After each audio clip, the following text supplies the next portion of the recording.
Thank you for tuning in to Exeter TV. Exeter TV is the town's public and government access channels, available on Comcast Channels 6 and 22. Channel 6 is your channel. If you have an idea for a program, want to host your own talk show, or submit a film, we're here to get your content on television. On Channel 22, we bring you live and replay coverage of government meetings and other town updates. A third channel, Blue Hawk Media, is operated by SAU 16 and can be found on Channel 8, with all your school sports, events, and meetings. You can watch Exeter TV online at exeternh.tv, Apple TV, and on Roku. Find us on social media for extra content. Subscribe to our YouTube channel and hit the bell to get notified about live streams and new content. Tune in to our platforms every other Friday to watch the Exeter Biweekly Report, with recaps of recent events, updates from town departments, and messages from nonprofits in your area. If you head to our website, exeternh.tv, we invite you to sign up to our newsletter to receive monthly updates about new content, upcoming meetings, and more. We'd like to thank you for taking the time to watch Exeter TV and hope that you tune in to our other content as well.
Good evening and welcome to the July 13th, 2026 Exeter Select Board meeting. First order of business this evening, the board's going to go downstairs for a interview for the alternate position on the train station committee, and then we'll be back up at approximately 7 o'clock to commence our regular business meeting.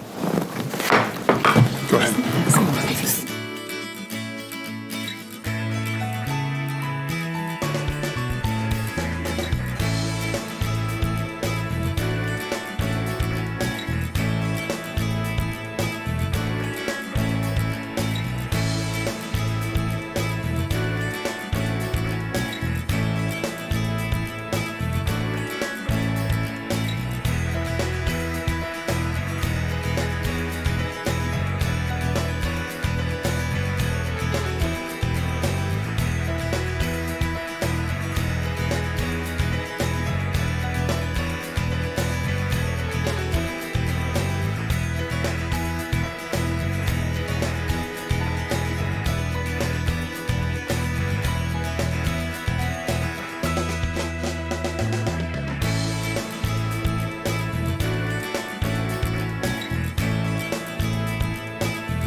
Welcome back to the July 13, 2026 Town of Exeter Select Board meeting. As the hour is 7 p.m., I will call the regular business meeting to order.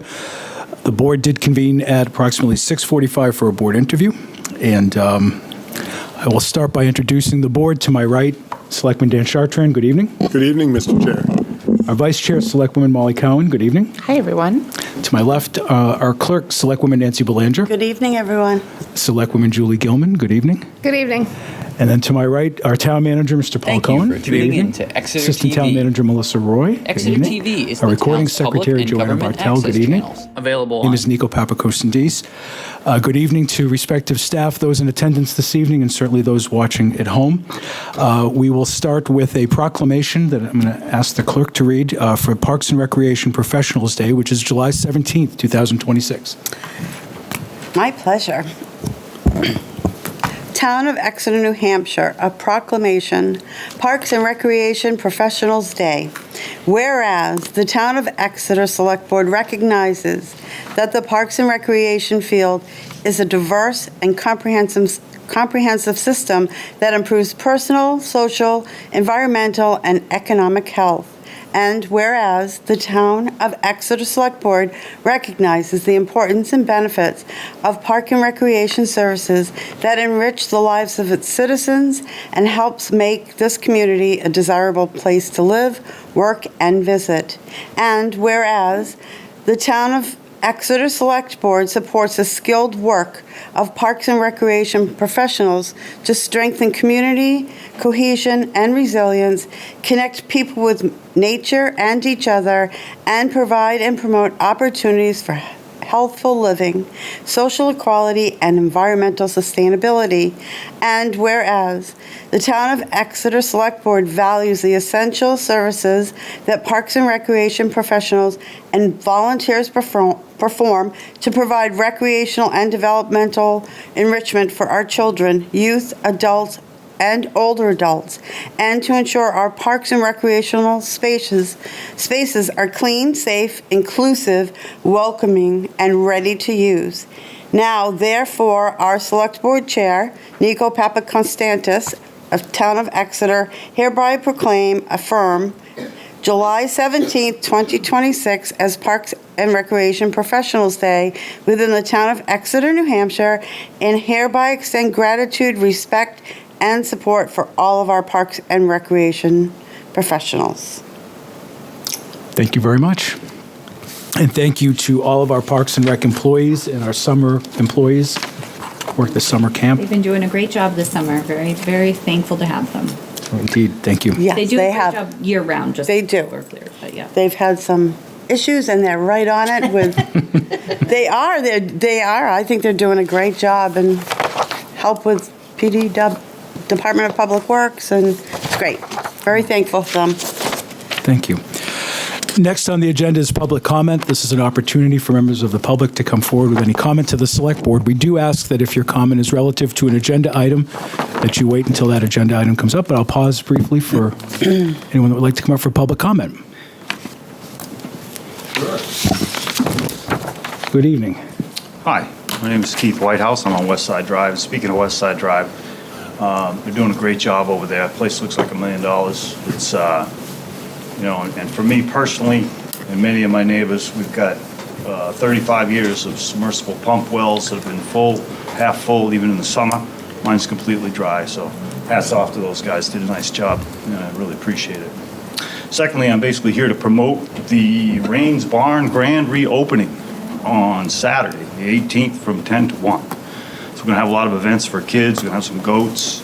We're going to have free hot dogs and popsicles and barn tours, and it's just a wonderful place. They've just hayed the fields. It's really quite lovely, so I'd like to see everybody out there. I wanted to take a minute to promote that. Please attend. And today is the anniversary of 926 days that Pearpoint Park is not open. So I thought I'd mention that as well, because I didn't want to disappoint the board. You know what I'm saying? So I thank everybody, and I thank all of you for all you do. Take care. Thank you, Keith. One moment, Mr. Whitehouse. First of all, thank you for your kind words for the Public Works and West Side Drive. thank you for the work and the support that you have done for Rains Farm, and thank you for promoting it. And you cheated a little bit because that Pearpoint Park is sort of on the agenda. I'm teasing you a little bit. And congratulations The on the chair wrapped some recognition. knuckles. So if you don't tune in, I'll fill you in tomorrow. Good night. Thank you.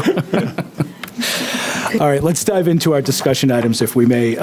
First, we have Cliff Sinnott here from the Energy Committee to talk about the energy rates. So, Cliff, if you want to come forward.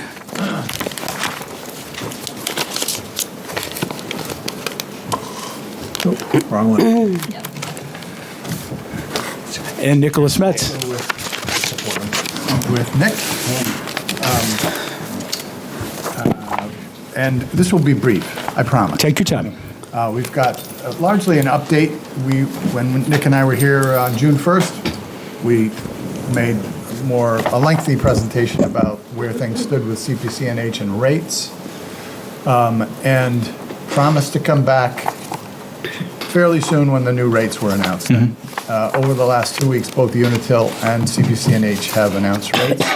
And basically, I would sum it up by saying it's good news as far as Exeter Community Power.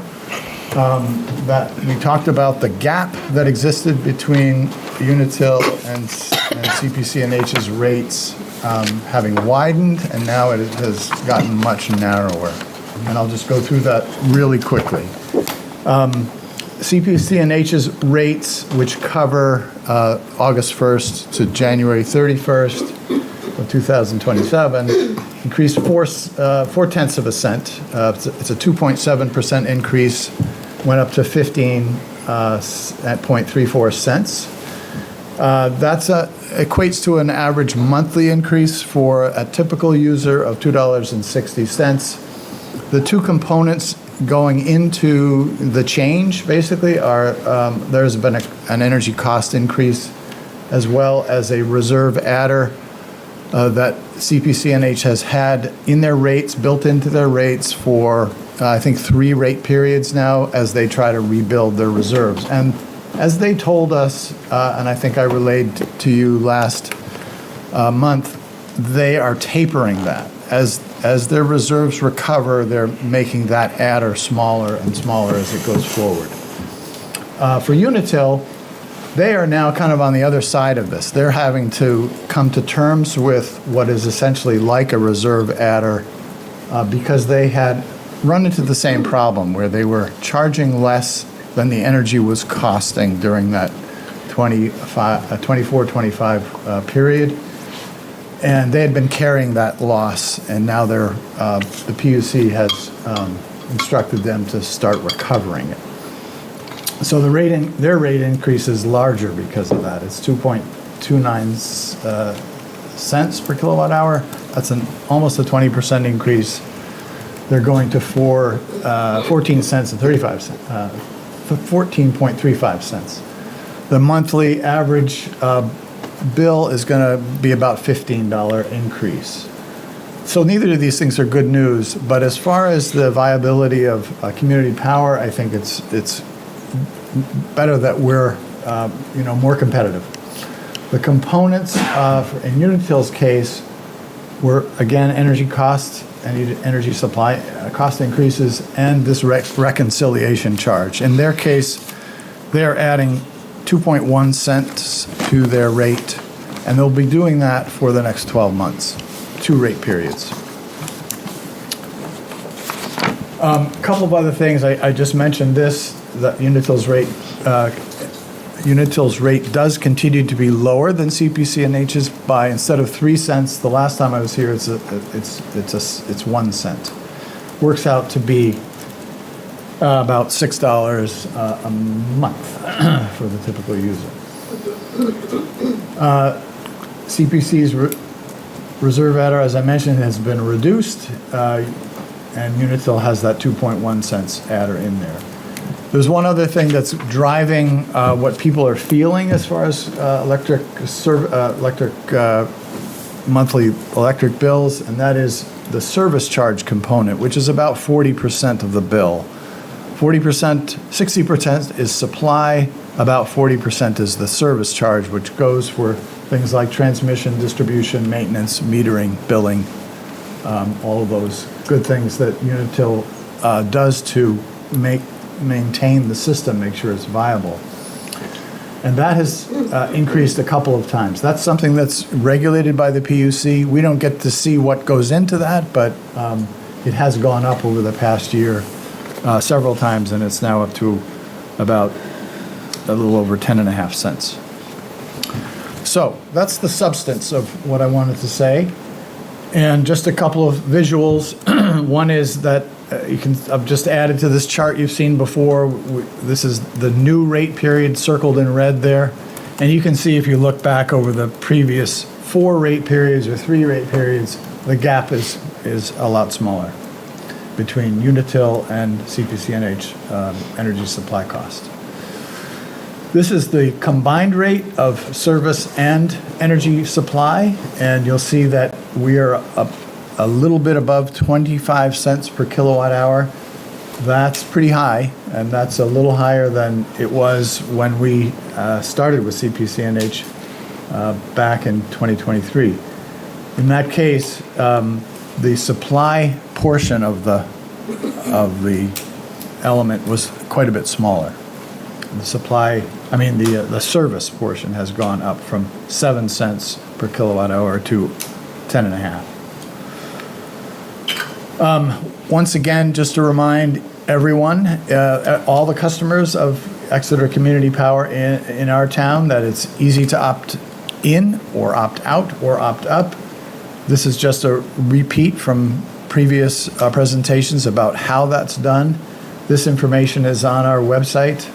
The only caveat that we would, as we typically say, is that it takes at least a month for the billing to take into effect and get to the new supply, whether it's Unitil or a third party.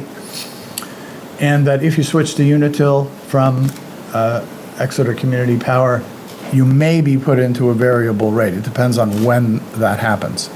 If it were to happen before their new rate kicks in August 1st, and everything gets done by then you probably get their fixed rate.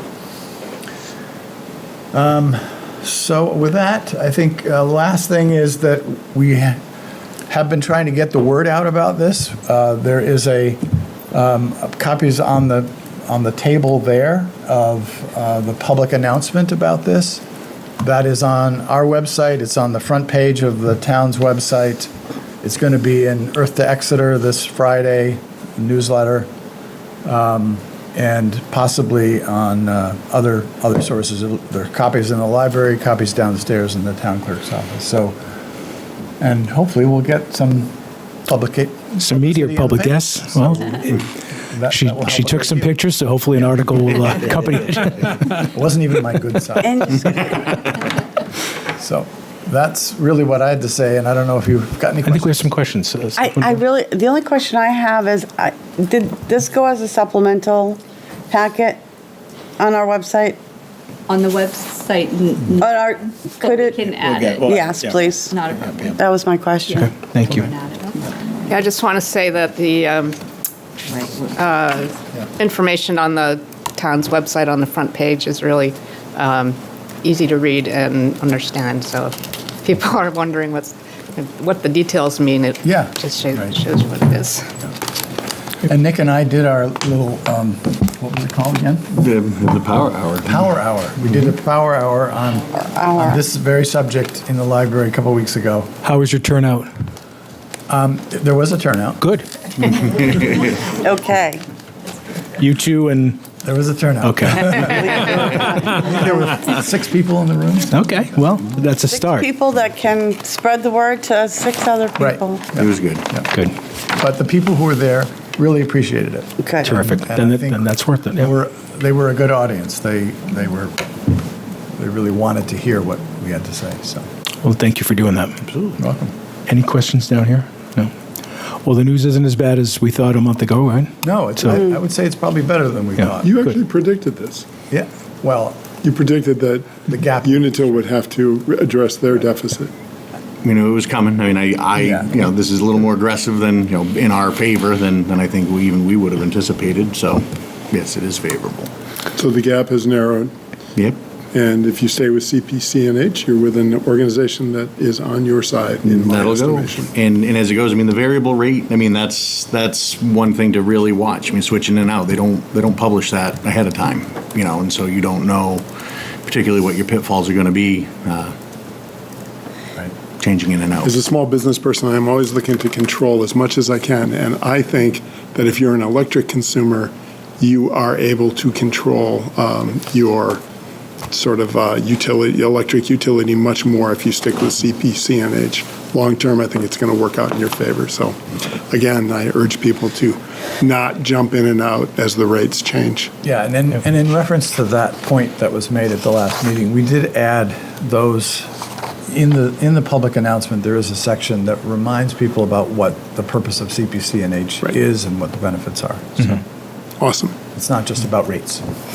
It's actually, yeah, that's less important than long-term control and being able to specify how much green you want in your feed. And as long as people have the option to pursue the cheapest rate, which they do, without penalty, I think we're in a good spot. So we'd love to have you back when you've got some news. And in the meantime, however we can help you spread the message, let us know. Okay. Great. Well, this is very helpful. Terrific. Well, thank you. It's helpful for us, too. Thanks. Thank you all. Thank you. Thank you. Okay. The next item on our agenda is a continuing conversation regarding the Park Street Bridge and the update. We met about a month ago at our June 15th meeting. We had folks from CSX present, New Hampshire DOT. Some of the conversation was a little more disappointing than we would have liked. However, the takeaways were we agreed that we wanted to work with the neighborhood in terms of coming to a resolution, trying to find a resolution, certainly continuing ongoing conversation and transparency. To that end, we're going to have an update tonight from Steve Cronin, our Public Works Director, as well as our Town Manager's Office, Paul Cohen and Melissa Roy, and they're going to fill you in on what they've been doing for the last month. I indicated that I was happy to be the liaison to the neighborhood group that's been meeting, and I did meet with Sally Ward shortly after our June 15th meeting, and she presented a series of questions that the group had. I did deliver those to Town Manager's Office, and we've been digging away at trying to get as many answers as we can, and that's going to be ongoing, as is the conversation. I think I indicated to you we're going to keep this on the agenda as long as we have updates, and we are going to be as communicative and collaborative and transparent with the neighborhood because we all have the same goal, and that is to try to find a resolution that benefits the community as best we can within our authority. Before we get the update from Mr. Cronin and Mr. Cohen, we do have in our packet a petition from the neighborhood group, and Mr. Furlong, I believe you're representing the group. I'm going to ask for you to just present the petition to us. At that time, I'll ask Mr. Cronin and Mr. Cohen, respectively, to give their updates, and then anybody and everybody that has questions, comments, or what have you will be able to come to the mic. And we hope to answer questions as we continue this ongoing process. So, Mr. Furlong, good evening. Okay, thank you, Mr. Chair. My name is Mark Furlong, 20 Forest Street. I'm here tonight to represent the group that has formed in the Park Street, Oak Street neighborhood to discuss our concerns about the Park Street Bridge. And one of the things we've been working on, as I told you at your last meeting, is a petition. And I want to read this for the record. Please. Petition to the Exeter Select Board regarding the Park Street Bridge. To the Exeter Select Board, we, the undersigned residents, neighbors, property owners, and concerned members of the Exeter community respectfully request that the town of Exeter work with the New Hampshire Department of Transportation, CSX, and all other parties to develop and present a clear public plan to repair, replace, or otherwise restore safe access over the Park Street Bridge. The bridge has been closed and needs repair. While safety must come first, the continued indefinite closure leaves residents without a clear path forward. Our request, number one, formally prioritize restoration of safe access over the Park Street Bridge as a public safety, neighborhood connectivity, and quality of life issue. Number 2, work with New Hampshire DOT, CSX, and any other interested parties, including ambulance services and police departments, to determine ownership, responsibility, funding options, design requirements, and a feasible timeline. Number 3, publicly present a written action plan identifying the steps needed to repair, replace, or restore the bridge, including responsible agencies, milestones, and opportunities for public input. Number 4, ensure that any plan considers safe access for emergency vehicles, everyday traffic, pedestrians, Exeter's west side, and communities west of Exeter. Number 5, evaluate interim measures to improve safety and appearance while a long-term solution is developed. And number 6, keep residents informed through regular public updates at select board meetings and on the town website until a final solution is approved and implemented. We urge the Exeter Select Board to create a timely and transparent plan to repair, replace, or restore the Park Street Bridge. Indefinite closure or permanent removal without a replacement plan would create lasting harm to emergency preparedness, pedestrian safety, and vehicle access to Park Street. We ask the Select Board to treat this matter with urgency and to ensure that residents have a voice in the decision-making process. Thank you very much. And, despite the holiday and the 100-degree temperature, our group has been very successful in collecting. 133. Terrific, thank you. I'm going to hand. Please. Thank you. Mr. Cronin, please. Yes. So as the chair said, we made note of a number of the questions and concerns that were raised by those in attendance at the June 15th meeting. We've already started to work on some of those issues. Immediately following the meeting, New Hampshire DOT did reach out to the town to request some additional information, including a capacity analysis study that was done in 2004, as well as an engineering analysis that was done back then. We haven't been able to locate that report in our files. DOT has reached out on our behalf to Kleinfelder, who is the firm that has taken over for SEA, to see if they can get a copy from them directly. So we're still working to locate that. We held a site meeting with VHB, our bridge consultant, last Tuesday. That was attended by myself, the town manager, and the assistant town manager. We discussed the feasibility of a replacement bridge out there, both vehicular and pedestrian. So VHB is working on getting some information on that, as well as potentially putting together a proposal for some additional engineering out there. We held a virtual meeting with town council on last Wednesday, the 8th. That was attended again by myself, the assistant town manager, and the town manager. We provided town council with some of the documentation we had.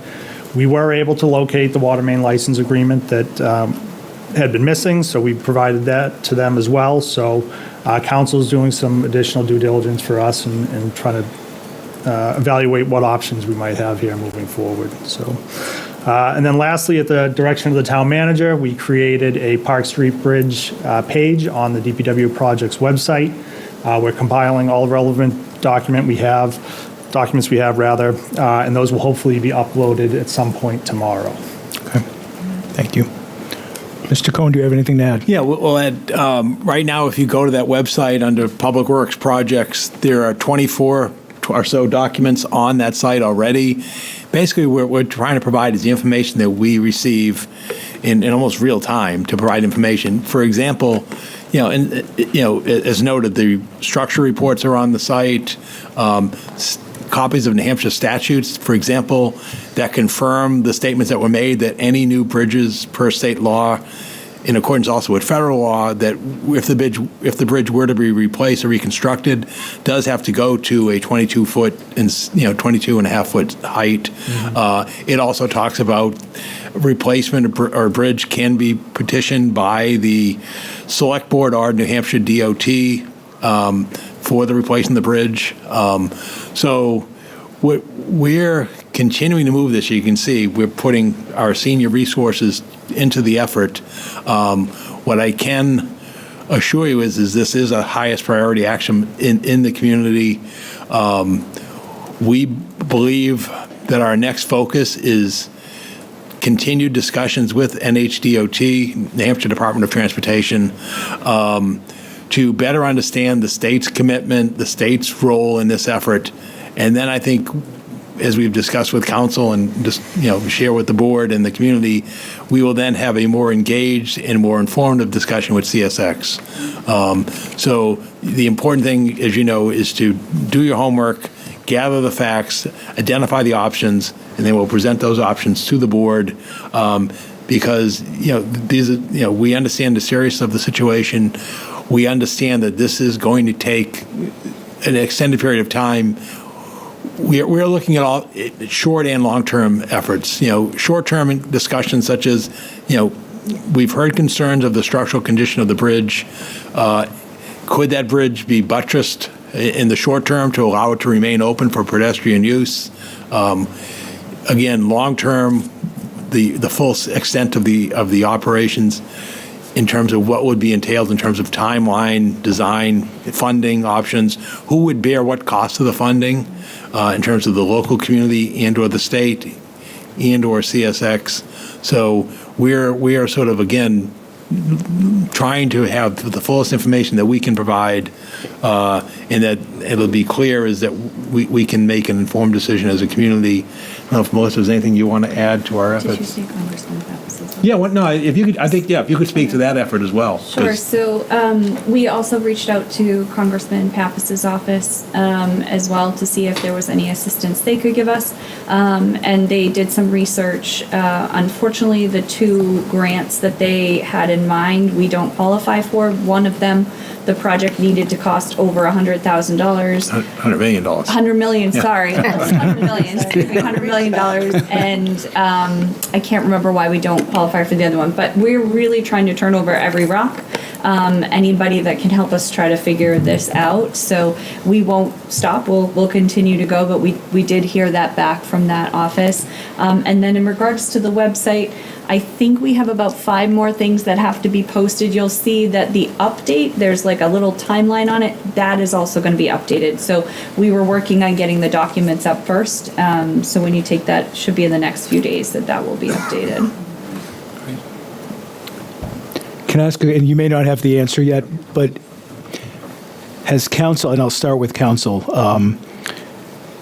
have they indicated whether or not CSX has the right to just come in unannounced in the middle of the night and take this thing away? It is my understanding from the discussions that we've had with council is that CSX would need the approval of either the New Hampshire Department of Transportation or the town of Exeter to do that work. Logistically, as Public Works Director Steve Crone would note, they would need the town's approval to work to effectively remove or work on the bridge because of the limits of their right-of-way. So we don't foresee a scenario where, we wake up one morning or we get a phone call, late in the afternoon saying we're coming tonight and the bridge is moved out in the morning. As simple terms, again, they need the approval of either the state or the town based on our initial conversations with council, and more importantly, practically, they need the support of the town because of the fact that the limits of the right-of-way, that area has to be accessed as well as secured. And then most importantly, the town has a water main across that bridge, which right now we don't have any means to gate that water. So again, we don't see a scenario where they would come in sort of a, overnight scenario and just take out a water main. It is a way of the town. And again, our understanding is the town has the option and ability to petition that replacement or reconstruction of that bridge. But again, I think what the residents want to know, what we want to know better is what is that time process and what is that cost to do it. I think it's clear at this point a crossing would have to be at a higher height, roughly 6 feet higher than what's there. And so that appears to be real clear, according to federal law and state statute. But the more core of it is what's to be done, when will it be done, and what will it cost? And then what are the options in terms of full vehicular, two-way, one-way vehicular, pedestrian, and so forth? Thank you. Any other questions for Mr. Kroon or Mr. Cohen from the board? Yes, I just have a Yep. follow-up with, so the state of New Hampshire and whoever it is that they would have to go to for their approval to remove are well aware of our process and what we're in the middle of, correct? Yes, and that's why Okay. we're maintaining a dialogue. And again, our next step, as I mentioned earlier, is we want a detailed conversation with council present, with New Hampshire Department of Transportation to go over this in detail. And then obviously we'll report back to this board and the community. And then as I said, our following step would be with that further direction to then connect with CSX and talk about a pathway forward. Thank you. Any other questions from the board?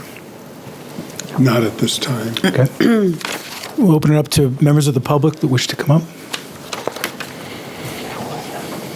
Sally Ward, 72 Park Street. First, very appreciative of all the work you've done. It's encouraging because as indicated by the magnitude of the support by the signed petitions, there's a lot of support for fixing the bridge or having a bridge. That is to say, not to have the bridge eliminated.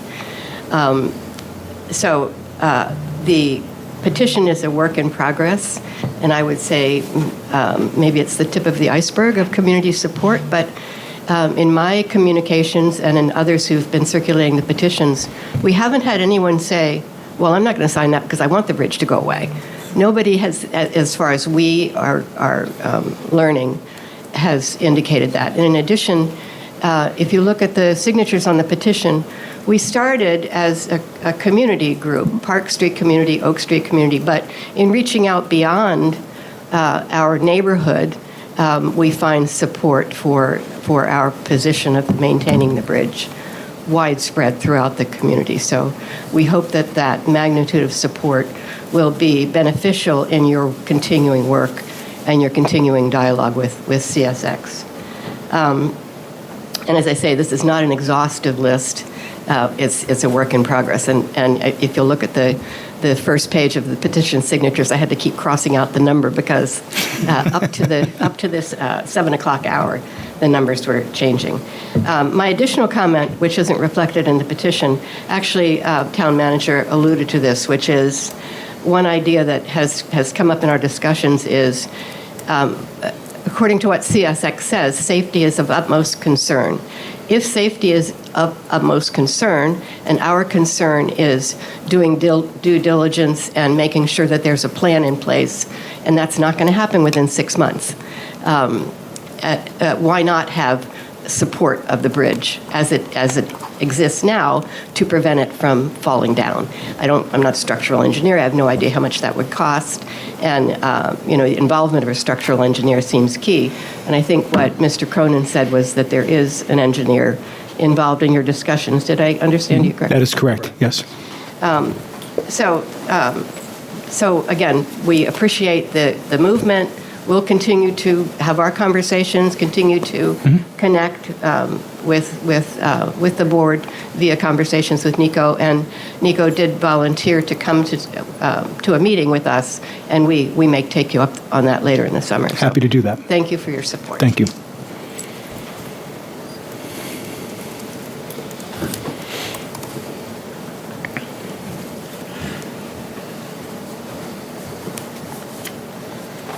Eileen Flockhart, 7 Jacks Court.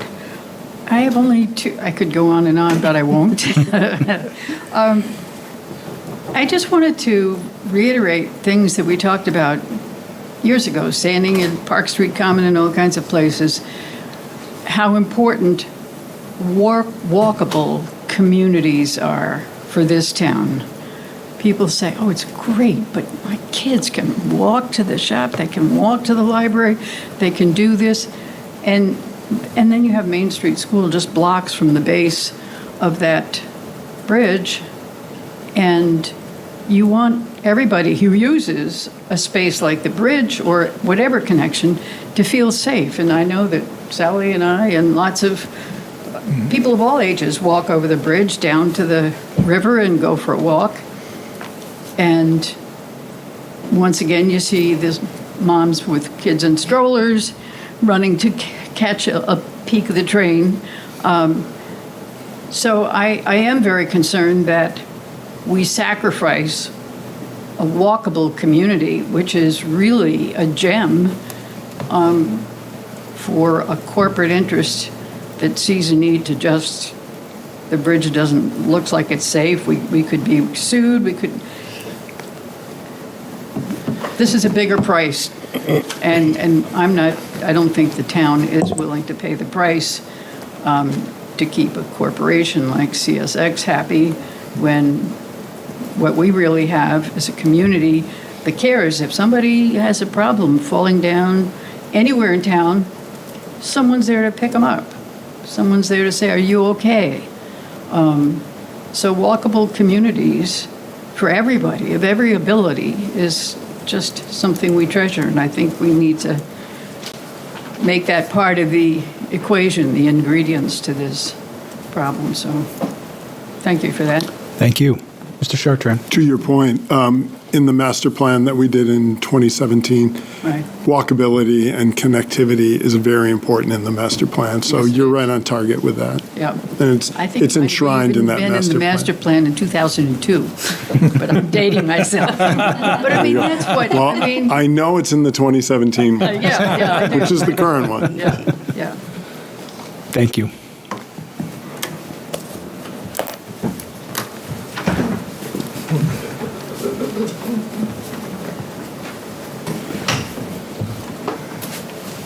Doug Flockhart, 7 Jacks Court. We did not coordinate ahead of time. And I'm recently recovered from a long illness, so I'm a little bit out of the loop, and I apologize in advance to my neighbors and to the board if I'm asking questions that have already been asked or are being looked into. One of my questions got answered tonight. I'm very glad that someone is aware of the fact that my water main goes over that bridge.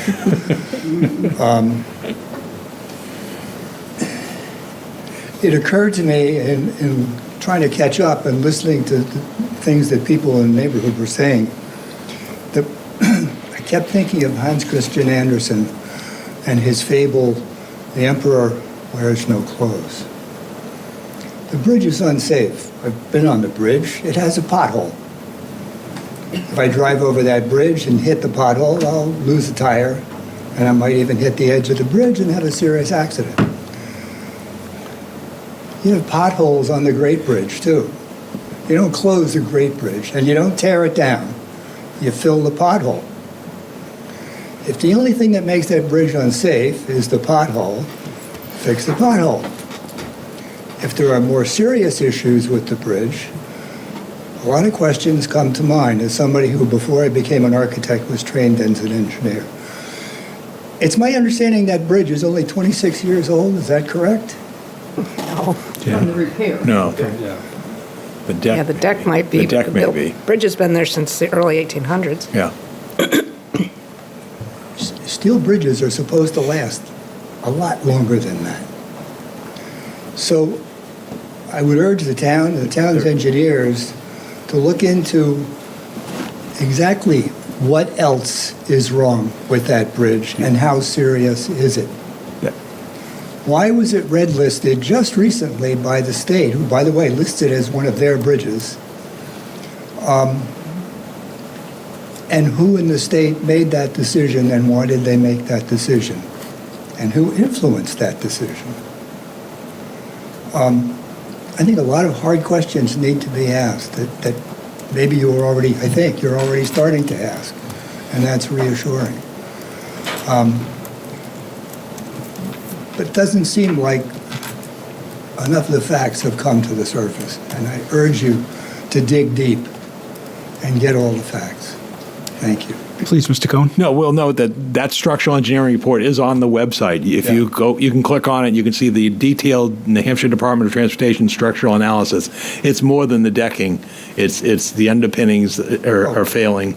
So anyway, you would probably know better than I, as a layperson, non-engineer, in terms of the integrity of the report. But it's all detailed in terms of what they found. And it's my understanding that there's still some confusion, or there was confusion, over who owns the bridge. Mm-hmm. One thing to me is very clear. Yep. When I go to Maps Online, you own the land under the bridge, and that's real clear. They have an easement over it, but you own the land, and they can't take away your street, I believe. And I don't know if this has been brought up. This is a very important historic street. As you all are aware, this is where the King's masts, 100 to 150 feet long, were dragged out of the forest and down to the river to become masts in the King's Navy. It's a historic street. Maybe you could declare it a historic street. Thank you for your time. Thank you.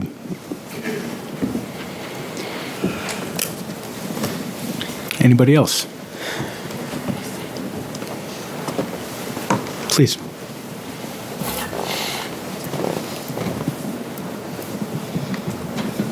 Mark Furlong, 24th Street.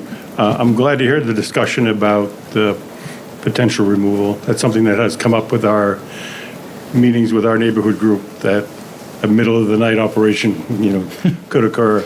And I've been thinking about that, and I have several questions in addition to what's already been mentioned. The first is, what is the process for an entity such as CSX to come into town and do a project? Do they need a building permit? Do they need a demolition permit? Also wondering whether, as a historic structure, that needs to be reviewed.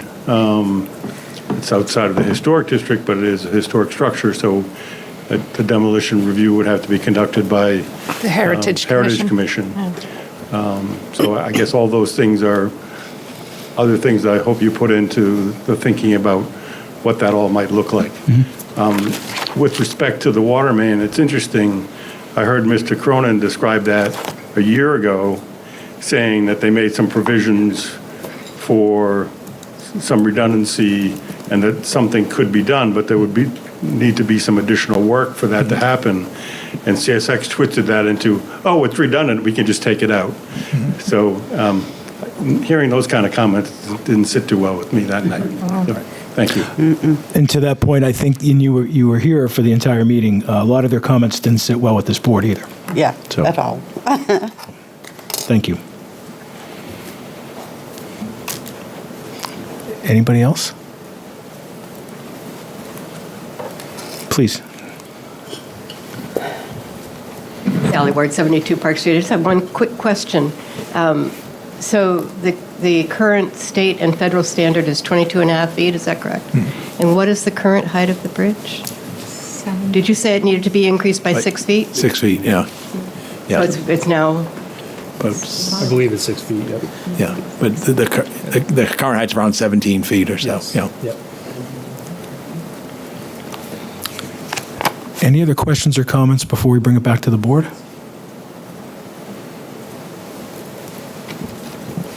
Okay.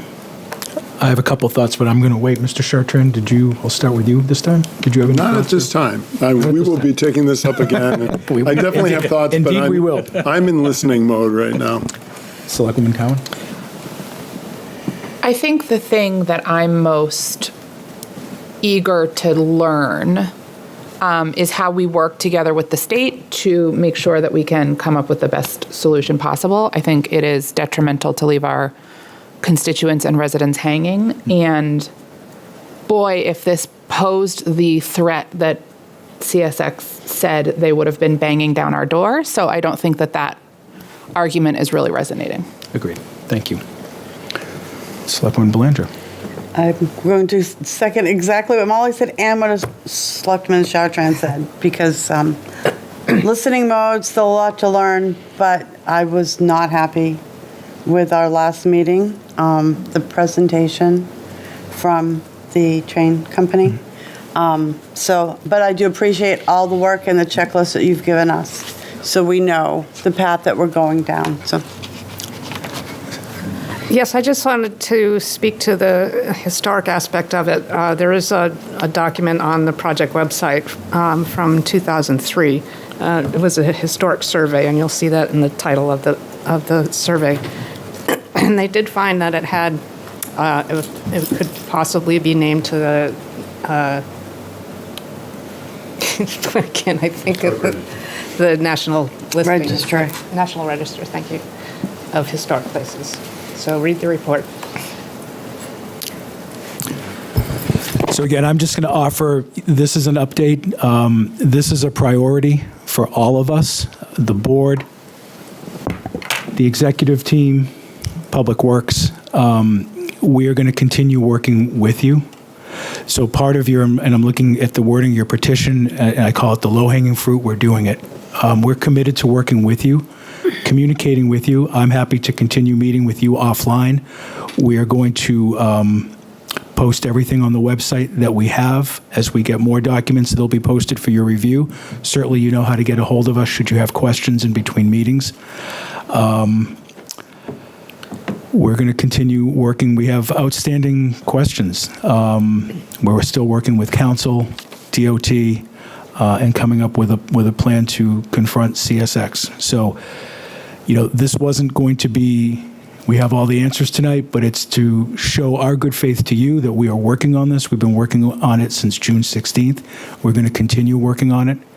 We're appreciative that you come and visit us because you being here, asking us questions, giving us comments helps us do our job better. So we have the list of questions that Sally gave me from all of you. We have your petition. I'm sure you're going to have more questions. I hope you're going to get more signatures, and I know you will. So we're in this together, and I'll leave it at that. So thank you. Can I add Please one do. thing? Of course. Just that it also helps inform the public when we're having these Yes. conversations Yep. here. So it's important, really Thank you, important well for you to said. come Yep. and talk to us about it. And I'll leave it at that. Thank you. It is important. And I'll be in touch with both of you when I have something. Thank you. We're going to move on now to our economic developer, who's here for his update.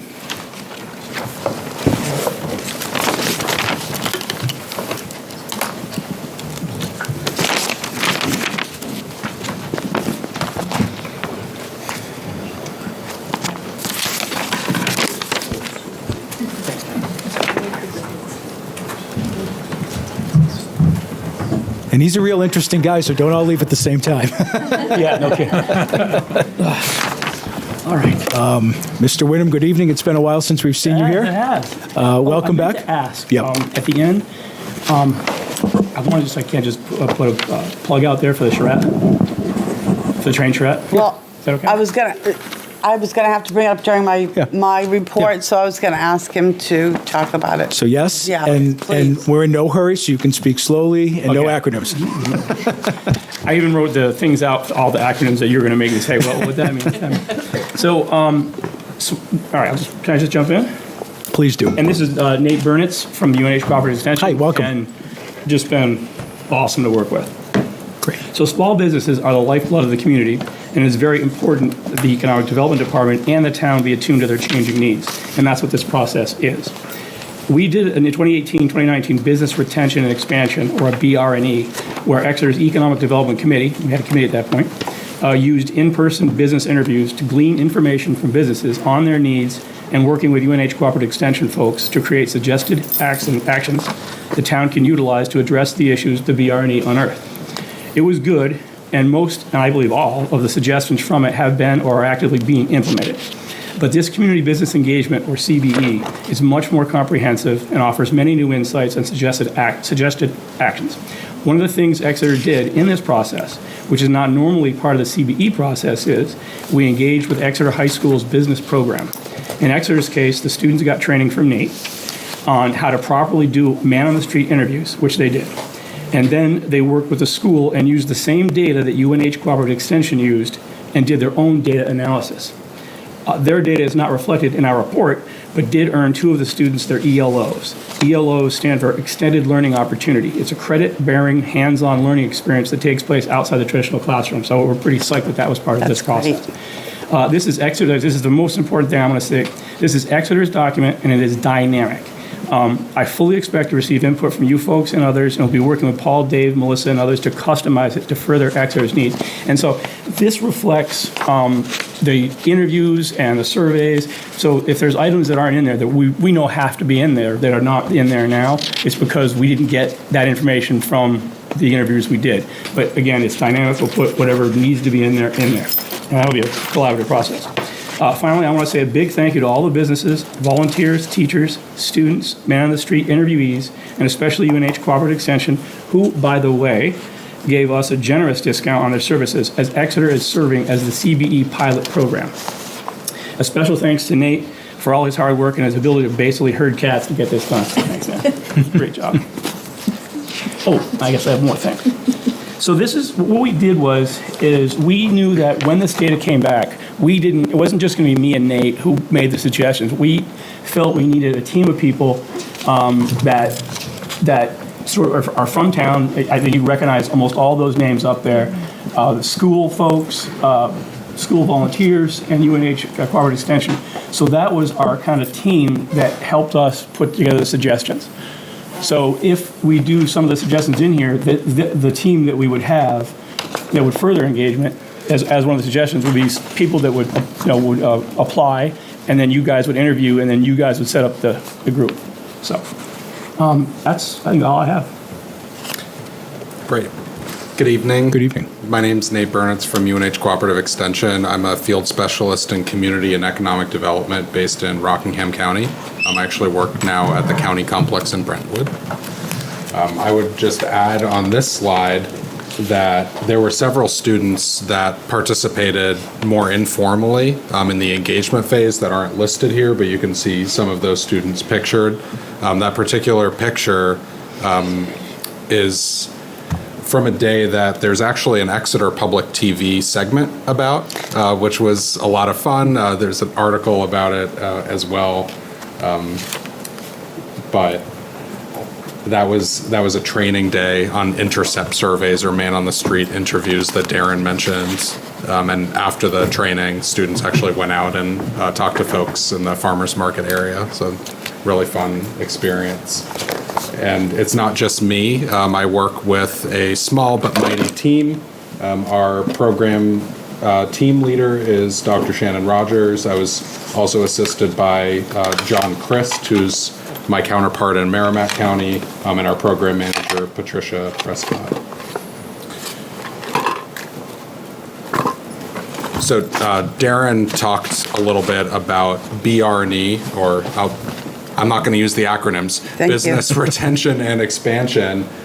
This is a program, as Darren said, that we did in 2018-19. It's also a practice. It's not just a program, it's a practice. It's a way of thinking about economic development where you're really focusing on the businesses that you have, first and foremost. Sometimes when people think about economic development, you think about recruiting large businesses. And that's a piece of, or it can be a piece of economic development. But economic development increasingly is framed around quality of life. It's framed around the small business community. It's tailored to an individual community. There's not a one-size-fits-all approach. But in BR&E practice, this involves actually developing relationships, engaging, following up, and on the other side, listening. Really framing your engagement around listening, having that open door, being seen as a community that's a good place to do business, where you're friendly, have good customer service, you're problem solvers. So when we think about BR&E, I just want to emphasize that this is a practice that the town of Exeter can continue to utilize. Yes, we're branding around what we call community business engagement, but it's an incredibly valuable practice, one that Darren is well schooled in, and increasingly, a group of volunteers are well schooled in it as well. So our program objectives in a long-term sense are around retaining existing businesses, supporting the expansion of businesses that wish to expand. One of the questions that we ask really has to do with, as a business, what are you trying to do? Many businesses have no desire to expand or in any way grow.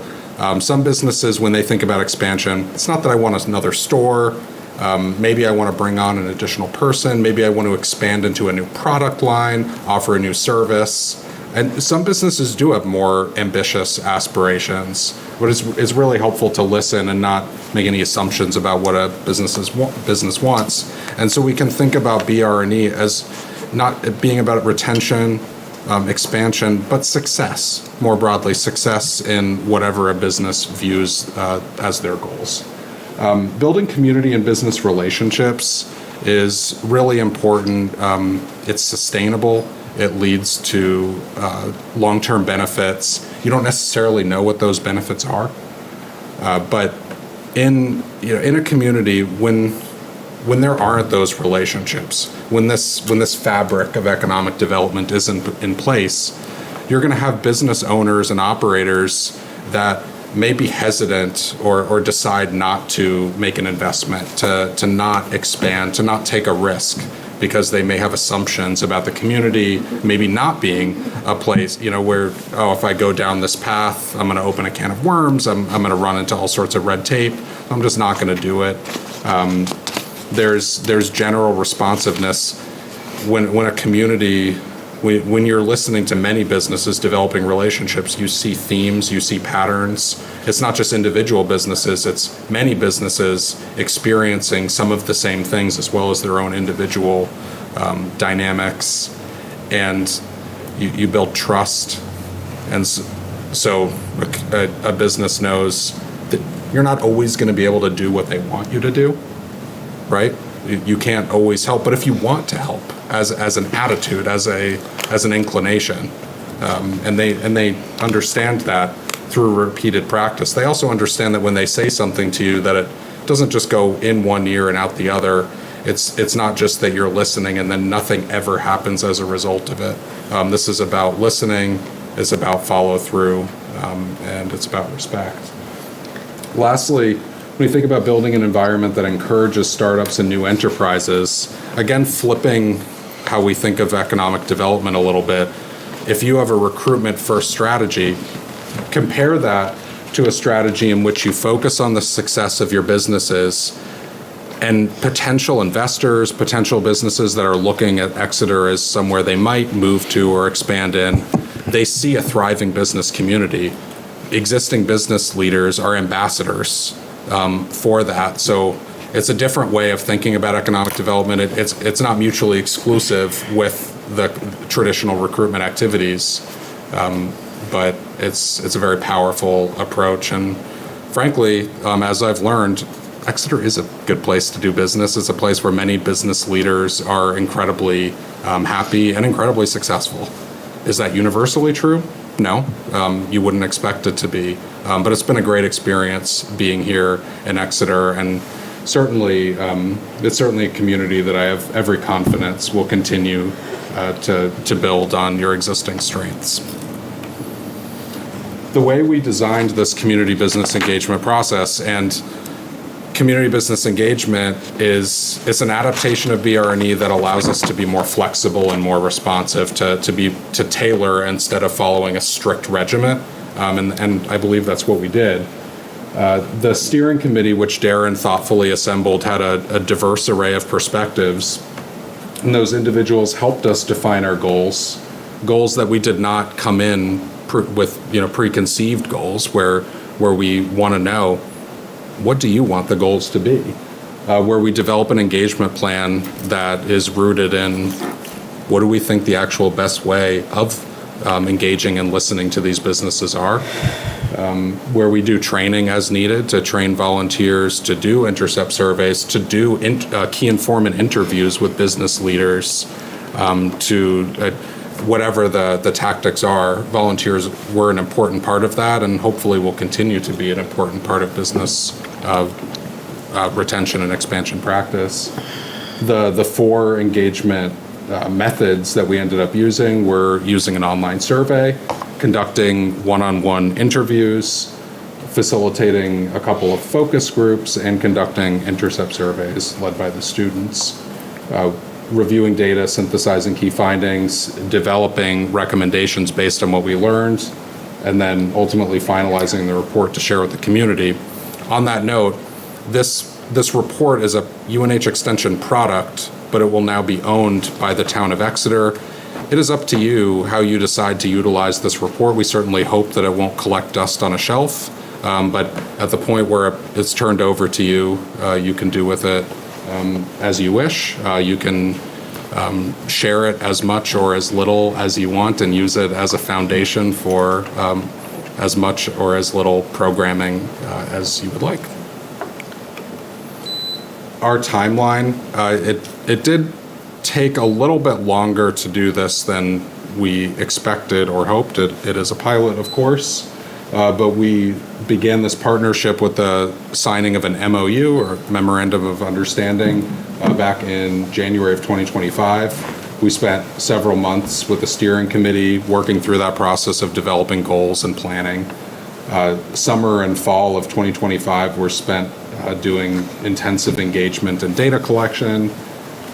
We went through a data analysis and report development process over the fall and winter that included, by the way, working with the students on their parallel analysis process, which I was happy, or Darren and I were happy to support them and help them with some skill building. They had never done anything like this. They hadn't done any kind of data analysis, so it was a great learning experience.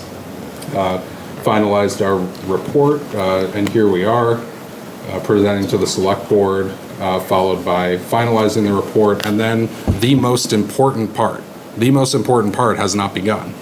It's beginning and sustaining implementation. Can't emphasize that this is the most important part, and it has not started. In your packets, you have the report. We don't have enough time to go through the report, which you can see is substantial. This is a preview of what is in the report for members of the public, the different chapters that you can find. We put key findings and recommendations towards the top, and then for those particularly curious, enterprising minds, you can certainly go through our individual analysis sections of the different methods and dig as deep as you want. We even included all the questions that we asked in the appendices. So we hope you enjoy the report. Just briefly, we collected 94 responses to our survey, conducted 40 interviews, most of which were conducted by Darren. This was an extraordinary number of interviews, far more than we would set out to do or expect. It was a real treasure trove of information, and each time Darren or the volunteers or myself conducted an interview, that's relationship building and data collection at the same time. Conducted 2 focus groups, one of downtown businesses and one of manufacturing and industrial businesses, which reflects that focus groups can be either geographically oriented or sector oriented. The key is to bring people together with common interests, challenges, and we did that and had 2 enriching conversations, and the students conducted 26 intercept surveys, which were great because they weren't talking to business leaders, they were talking to business customers. So very briefly, and over the next several slides, you'll see some analysis that isn't in the report verbatim, so this reflects a little bit of additional analysis to condense it into a useful format for this presentation.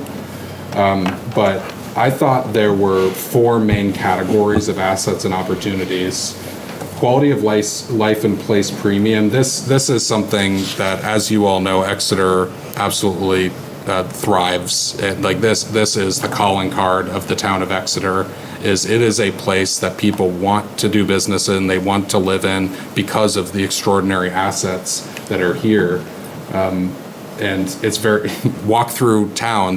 You're steeping in this historic character. The downtown vitality and walkability, and members of the public, of course, value that walkability as well, and that's one of those strengths that you can continue to lean into.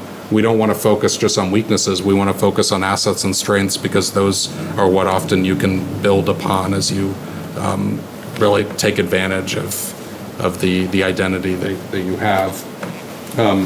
Worth noting, though, the natural resources and outdoor recreation, the burgeoning dining scene, the strong school system, public safety was something that almost all businesses really valued, actually. Might lose sight of.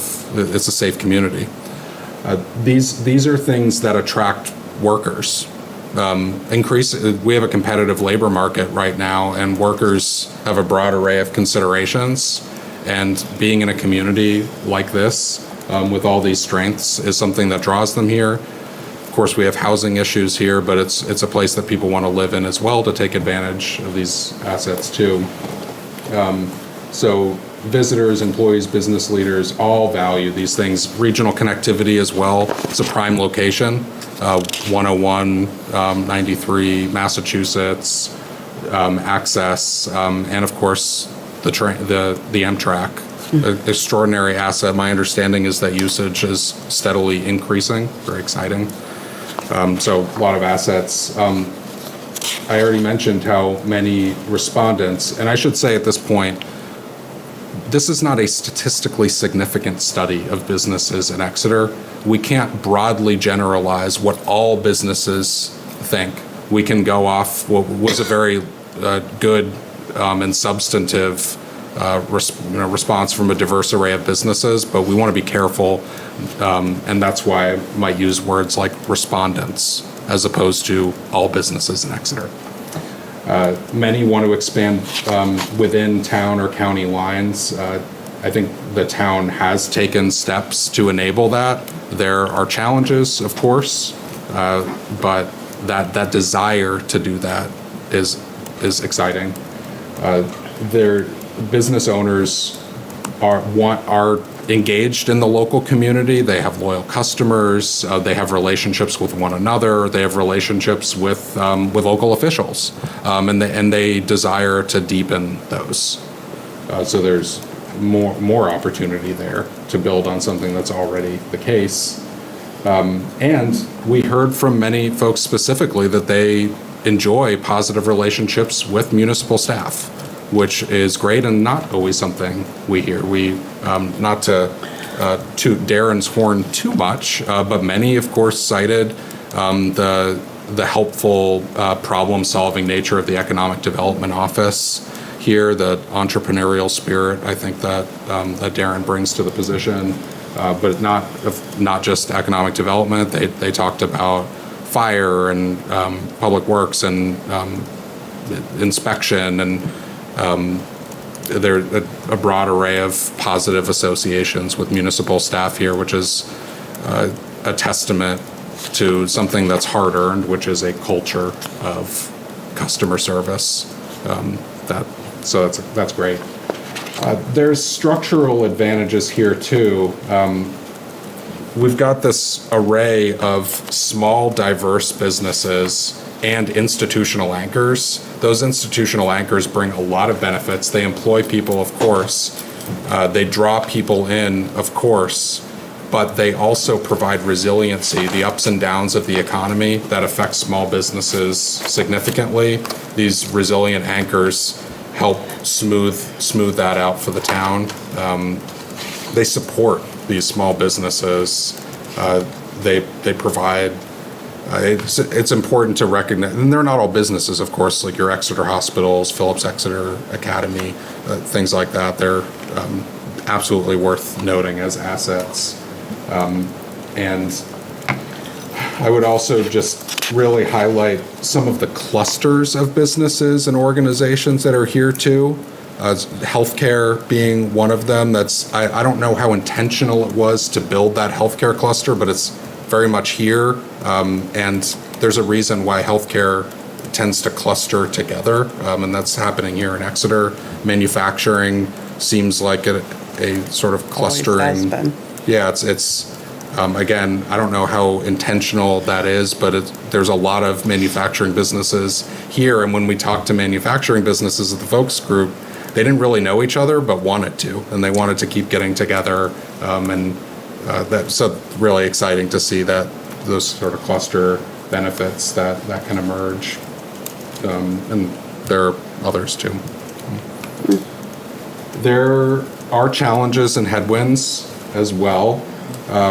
Workforce and labor, not a surprise, I don't think. I would note that not all businesses are having troubles with workforce and labor. Many are not, actually. And it's not a universal rule that, hey, all restaurants are struggling or all retail is struggling. They're not. And there were some interesting reasons cited by those that are not. Really strong loyal customer bases tends to be one theme of businesses that are not struggling as much with labor, but that's not universally true either. But I'm not sure there's any business when they think of labor that isn't talking about housing availability and affordability as something that's challenging. There's a wage housing trap that can come from if your people have to live really far away. You have to pay more in order to attract them to come work for you instead of working closer to where they live. And that can really get worse and worse. It's childcare. In some cases, certain businesses with certain kinds of labor rely more on public transportation. And so that's difficult with the loss of regular coast bus service, for example. There are some commercial realities. It's great. Exeter commercial rents have gone up quite a bit. That's a testament to the fact that they can go up, right? But not all businesses are necessarily being lifted by those coattails. Some are struggling to make the math work. There is connectivity within the business community, but not all businesses feel that way. Especially some of the newer businesses sometimes feel kind of left out of those networks. Longstanding businesses sometimes have those personal relationships and don't necessarily need formal networks. So there's opportunities here to within that challenge. There's physical constraints here in the historic downtown in particular, but not necessarily limited just to downtown. And it was 72% of respondents to the online survey don't have a succession plan. Many of the interviewees don't as well. And most of those that said they don't have a succession plan want one. Low-hanging fruit if I've ever seen it. So our recommendations we categorized in 3 ways: short-term, medium-term, and long-term. I'll briefly define those because the way we define those might be a little bit different than the way you might intuitively define them. Short-term means that within 12 months, we believe you can initiate and lay the foundation to sustain. You can make meaningful progress in 12 months. It doesn't mean you can complete the recommendation in 12 months. Medium term, it's going to take longer in order to get traction, to wrangle stakeholders, maybe develop financial resources, whatever, deal with difficult logistics. Long term is really about a time horizon. Long-term recommendations you may be accomplishing right now, but those big wins, you're looking at a broader time horizon. Also not in the report is the way I categorized this section. I developed 6 categories to help basically make this more readable and presentable. One of the 6 categories, business engagement and relationship building. So we recommend forming a dedicated volunteer business liaison group. How exactly you think about this is up to you. Many communities have traditional economic development committees, and those committees can do a broad range of activities. We recommend something more action-oriented rather than something more planning-oriented. So when you think about action-oriented, that's really a continuation of this process where volunteers are spending less time making plans and more time talking to businesses. But Darren, I think, has a vision for that and different ways you can go. Thinking about bringing businesses together, we had a good experience with those focus groups, and there was a desire for more. There's a history of some convening in this community, not all of which has been sustained. There are groups that bring businesses together. This is a complex issue, but there is opportunity here and there is desire here. What we don't recommend is that the town permanently own the responsibility of convening businesses together. We think the town can play a role early on in facilitating and bringing businesses together, but the sustainable vision would be that business leaders own that long term with the support, assistance, and involvement of the town, but not the long-term leadership of the town. That could be downtown. There's a history with downtown, but there's other sectors with common interests and challenges too. We recommend that there's an effort made to get some of your key departments talking to members of the business community. That might be Public Works discussing snow removal. That might be police discussing downtown issues. And what this is about, it's about mutual understanding. It's about businesses understanding the complex issues that your departments are dealing with. They may have a complaint, and they may not understand the full context of why things are done the way they're done and why some things aren't done in the way that they would like. Likewise, your departments have an opportunity to understand the needs, concerns, and unique intricacies of your businesses, and there may be ways that your departments can be more responsive within the confines that they operate in. But we believe that dialogue can happen in relatively short order and may or may not yield actionable insights, but can certainly build trust and open lines of communication. Over the medium term, it's especially when you start engaging volunteers and maybe members of boards and staff. The more people that are involved in business engagement, the more important it is to systematize that. It's one thing if Darren is single-handedly managing relationships with the hundreds of businesses in Exeter, which of course is marginally possible. But when you involve more people, developing a system for doing that would be recommended. Around support and resources, something that is of immediate concern are the businesses that told us that they were having acute issues, risk of going out of business, impending retirements, very, very specific zoning issues or whatever these issues are. So Darren immediately following up with those people, which I know he is, and doing problem solving. There's some opportunity, especially in downtown, for doing education and outreach around code. There were complaints about inconsistent application of code, but it's hard to make progress on that unless everyone is on the same page about what the code is and what the processes are for putting in applications. And so starting with education and outreach to level the playing field of understanding enables you to take steps towards getting more universal compliance with those codes. It's also, again, a listening opportunity to understand maybe unintended consequences of the way some codes and processes are developed. You may learn that there are recommended tweaks. Bridging gaps in understanding about the resources. Many businesses essentially said, I'm not aware of what resources exist right now. So it's going to take longer to close gaps of resources that maybe don't exist. But for the ones that do, in the short term, you can build greater awareness. I know Darren does a good job of that, is building a newsletter and these conversations. So this is just an emphasis on continuing to make sure that people know about everything that does exist. It's a lot.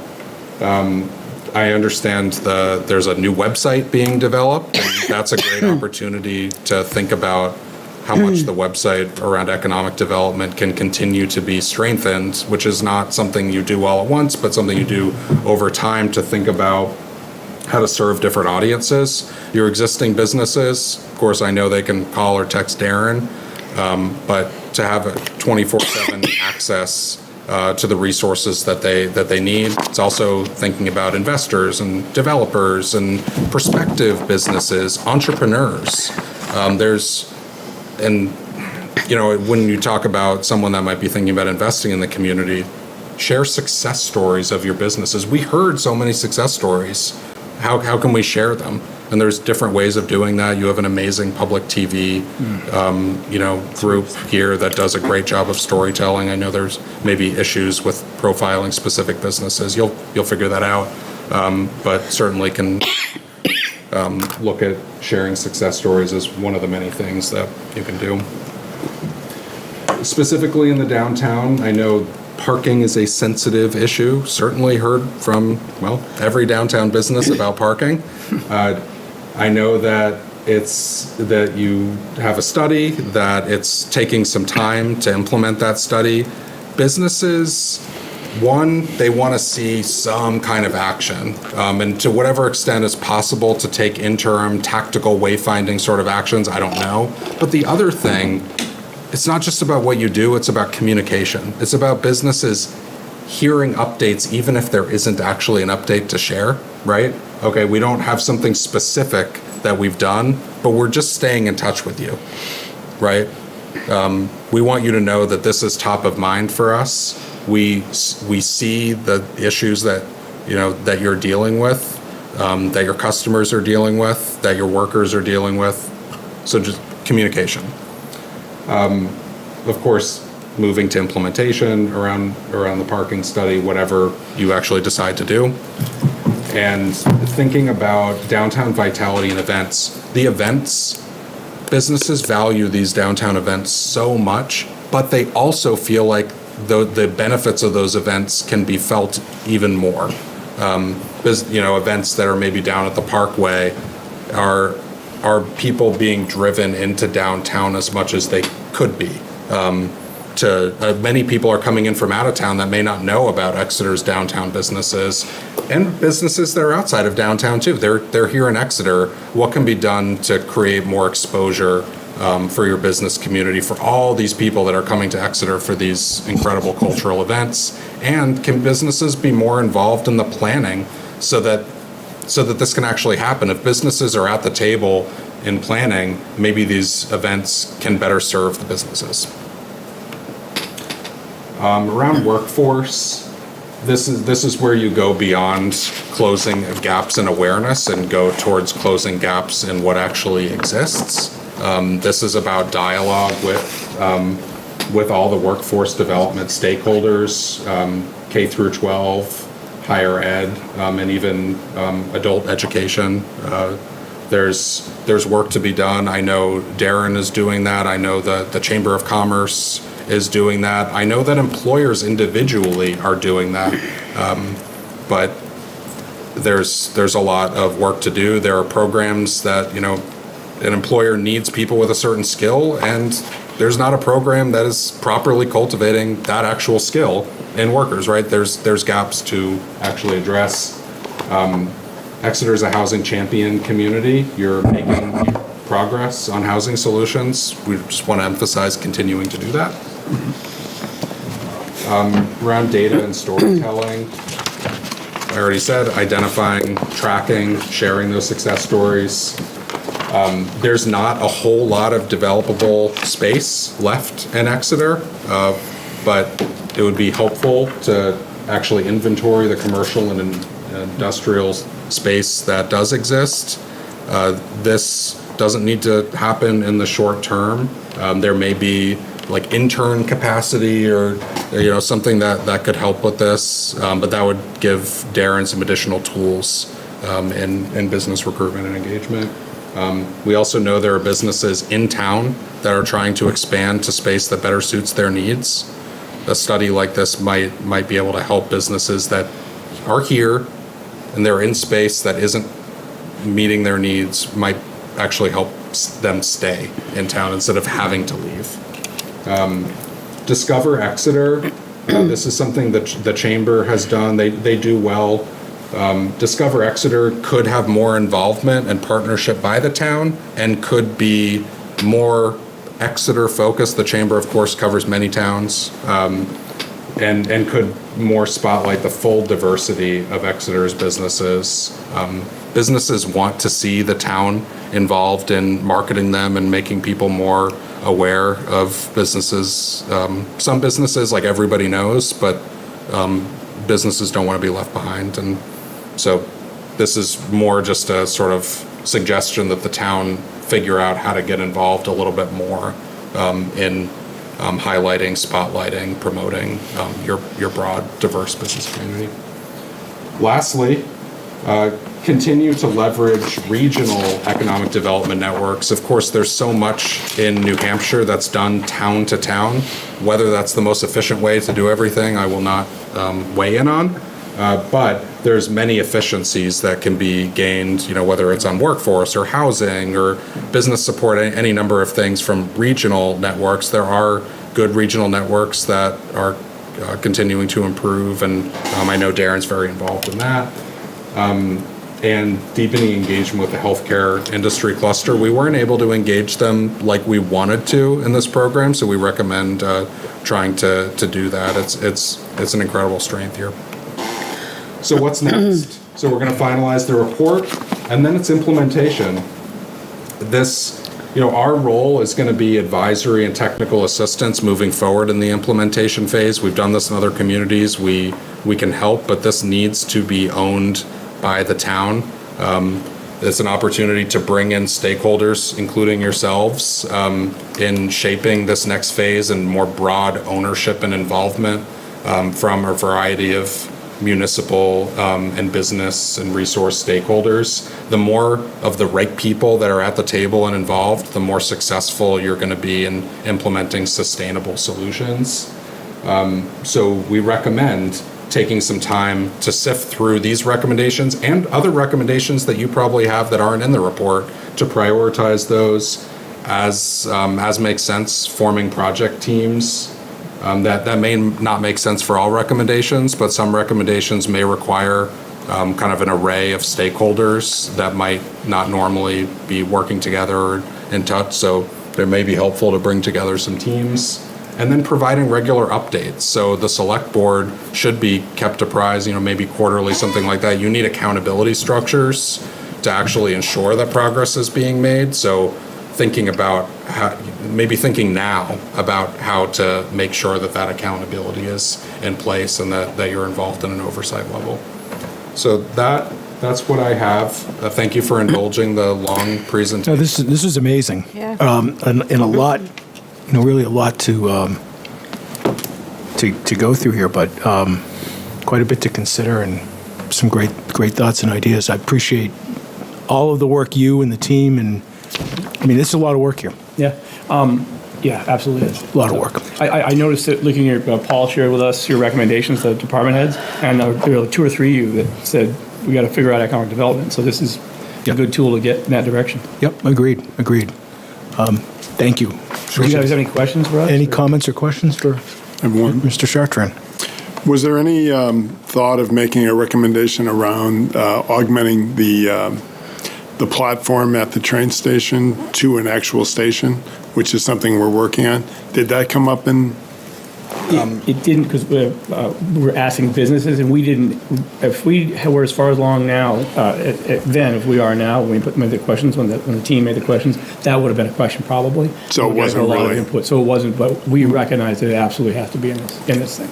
Great. I will say what you're doing around the charrette and the train station committee, it's incredibly exciting. An investment like that would certainly benefit local businesses, may benefit businesses throughout town and in the region. I haven't studied it. I'm not sure, and I know you have businesses actively involved in that process, which is great, super important. So it's just awesome to see what's going on, and it's a great example of leaning into an asset. Right. Got it. Thank you. Thank you, Mr. Chartrand. Did you want to give your plug? I do, but I'd like to do it at the next meeting and do something a little bigger. I don't remember the exact times for the public sessions. Fair enough. Okay. And I don't want to put it out there. It'll be August 7th, Friday. You gave them to me. Perfect. I have them. Thank Do you, mind Nancy. if I- No. Why put off if we can do it now? And do it again. Yeah, And do it again. Great if you did it again. Reinforcement, right? So the email you sent me this morning. So we have on Friday, August 7th, at the auditorium at the Lincoln Street School. The public sessions are from 3 p.m. to 4:30 p.m., and then a second session from 6 to 7:30 p.m.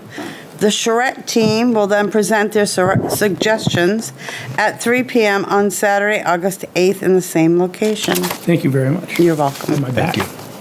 Appreciate that. Thank you, guys. Safety. Appreciate it. I just did that part of my report early. Oh, well. Did you want to add anything or no? I just want to say, I just really appreciate the hard work they did, and it was so fun engaging with the kids. And the thing that was most eye-opening for me was that manufacturing group.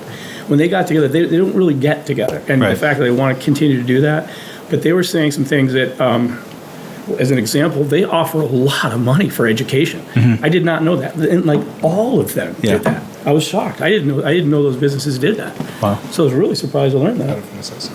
Out of necessity, right. Yeah. Mr. Chair, I have a question. Please, of course. When you're talking about the town engaging more or trying to advertise our businesses, is one of the tools something on our website, like Business of the Week or something like that? And I'm asking because we did do that when the website was first built 15 years ago or more.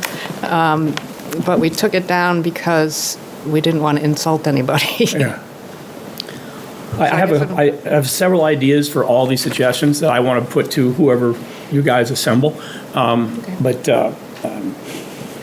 One of the things, one of the directives that from Melissa was basically you got to be pretty careful about if we highlight one particular business. Right. And because we were thinking about doing like a show a month, and go into a business and have Bob, and so we're trying to work our way through that and see what's smart, what's not smart, what's legal, what's not legal. Right. So, but I mean, I love the idea, but picking winners and losers would be tough. But I'm glad you're putting some thought into that. Yeah, it's important. Yeah.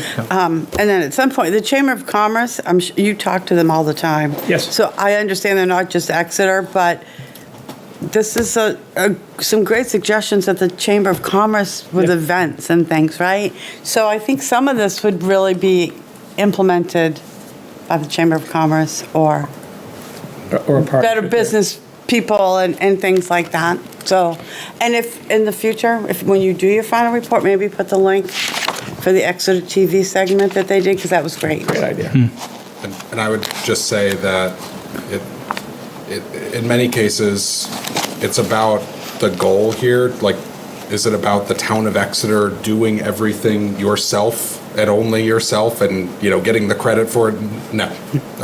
So that's part of the implementation process, is looking at these recommendations and thinking expansively on, like, who is the right person, who are the right organization. organizations to do this. We're issuing this report to the town, not to the chamber or any other organization. Understood that right from the beginning, but my takeaway right now is there's quite a few comments and suggestions that would be in their purview more than ours. So. I agree. And, one more thing? And to be fair, on your steering committee is the president of the Exeter Chamber of Commerce. Jen, and I'm Jen on her Wheeler. board too. Yeah. Yeah. So she has access, she will have access to this. Well, yes. Can I share one anecdote real quick? Sure. It really just shocked me. I won't say what business, but one retail business downtown told me that they do more business during the UFO festival than they do like the week of Christmas. I was blown away. I can't even guess, but Blown away I won't. by that. Yeah. And I didn't know it had that big an impact. On merchandise. Yeah. Yes. Wow. And it wasn't Dan, so. It's not us. Because it's not true. We do well, but it's not us. Are we all set? Anything else? No. Okay, great. Thank you very much. I appreciate the report. Thank you. guys very much. Thanks, Nate. Great job. Mr. Cronin, please come back up. I'm running out of room. Thank you. Hello again. Thank you for indulging us. Yeah. So tonight I'm requesting approval of a temporary traffic detour and associated road closures for the Front Street, Pine Street, and Linden Street roundabout project. During the pre-construction meeting, the contractor, Belargian Construction, proposed an alternative traffic management plan that differs from what we had originally anticipated during design. Instead of maintaining traffic throughout the work zone with extensive flagging operations, lane shifts, and alternating traffic flow, the contractor is proposing a temporary detour and closing the approaches to the intersection in all directions. We reviewed this proposal with our project engineer, VHB, and the Exeter Police Department, and we believe that it offers a number of significant advantages. Most importantly, it will substantially reduce the overall construction schedule by up to 2 months by allowing the contractor to work throughout the intersection at the same time instead of in multiple phases. We feel that it also improves safety by separating construction activities from traffic, and ultimately will allow for better paving operations, resulting in a higher quality finished product. We realize that the closures are going to create some short-term inconvenience for neighborhoods along the project route, but it significantly improves our chances of completing the majority of the project before the start of the school year, as well as the September 8th state primary election. If approved tonight, the contractor plans to mobilize message boards this week and begin installing advanced detour signage. Before any closures occur, we'd hold a public information meeting on July 21st at the Exeter Public Library to notify residents, businesses, and other stakeholders along the project route. As we do with any road project, we'll coordinate with police, fire, and waste management to make sure that access is maintained throughout construction and that we can continue to deliver those services. So happy to answer any questions. So it won't affect school starting. Correct. And it won't affect the primary on September 8th. Yes. And you're having the neighborhood meeting at the library on the 21st. How else are we notifying So once neighbors? we're still working on the traffic management plan. Obviously, we would have that up on the project page. We're working with Exeter TV to put that out through their social media channels and whatever avenues they have. We're going to cast a pretty wide net here as far as notification goes for the public meeting. We'll reach out to some contacts we have in the area. One of the big changes with this is a temporary modification to Gill Street. Right now, it's a one-way road. We're looking at making that a temporary two-way road and limiting parking on street as well. So, of course, they would be notified and welcome to come to the public meeting, but we know that that's going to be an impact to them. Do we do mailings at all? We will do mailings, yes, absolutely. So our plan is, if this is approved tonight, that mailing will go out first thing tomorrow morning. And how long do you think this would take? So the contractor estimates 4 to 6 weeks. Okay. 6 obviously being, worst case scenario, but feels like, right now his proposed schedule is 21 days. Okay. Mr. Chartrand. We have one of the leaders of Linden Street here. I'm wondering if he would give us some feedback or at least spread the word. You've been volunteered, Dr. Jones. You've been profiled. Thank you, Dan. You're welcome. Tran, and the rest of the board, thank you very much. Yes, Stephen Jones. I live at 23 Linden Street and have been a spokesperson for that neighborhood and on traffic issues. The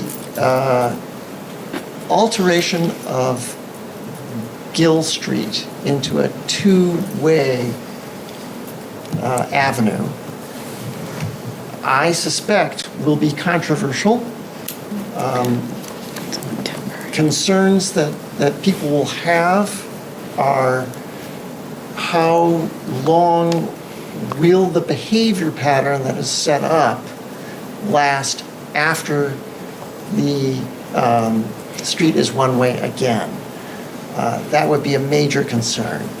Since it is currently a one-way street, to have it temporarily a two-way street, and then again a one-way street, if a motorist doesn't pay attention to the reversion, then there's bound to be some concern. Already, we have people going the wrong way on Gill Street, and that's not an everyday occurrence, but when it happens, it's a matter of someone hopping up and down and hooting and hollering. Otherwise, I think that the concerns in general from the neighborhood will be about how does one get to work? And I'm sure you're going to tell us what the routes are. And I look forward to hearing what your... You hand that to Mr. Jones.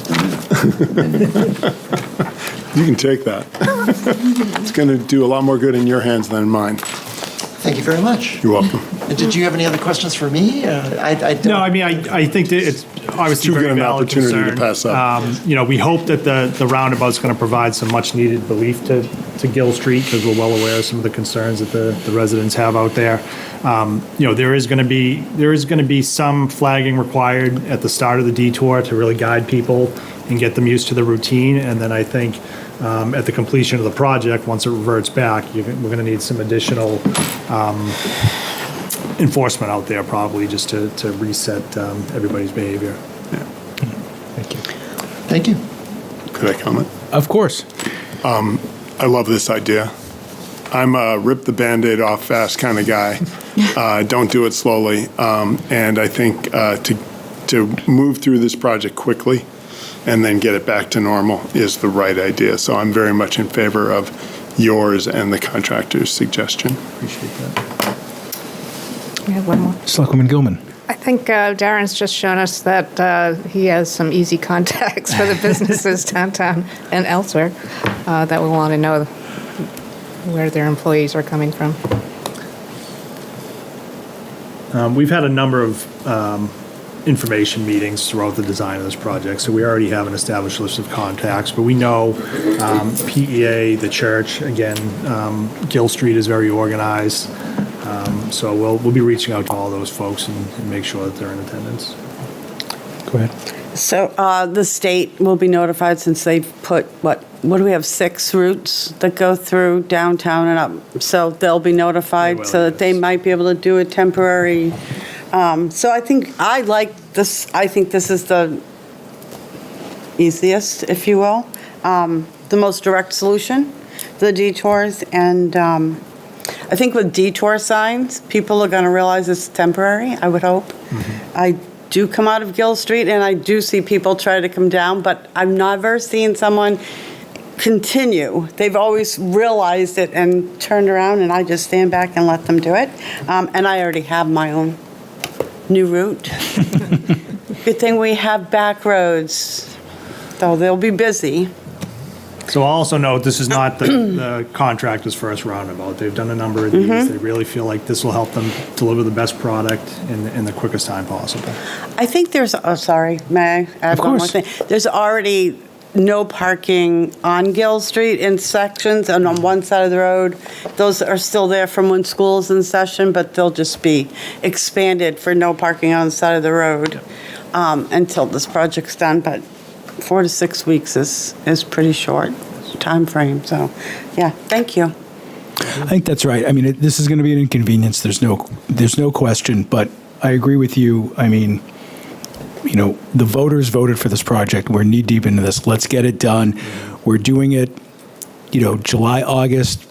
Traffic may be a little bit lighter than it is in the fall. We're not going to impact school. We're not going to impact the elections. Yeah. You have shown us with other neighborhoods that you are, directly involved. Yeah, it'll be inconvenient, but I think we'll get the message out. And however we can help, let us know. I appreciate that. Yeah. I mean, it's worth noting that West Side Drive will be wrapping up fairly shortly here. We have a pretty tight window. We'd like to squeeze this in, get in and get out, and then late August, we're going to be hopping right over to School Street, Union, Kasuth, and starting that project. So it just, from a timing standpoint, seems to make the most sense to try to execute. I agree with you. Did you have something, Silas? I did.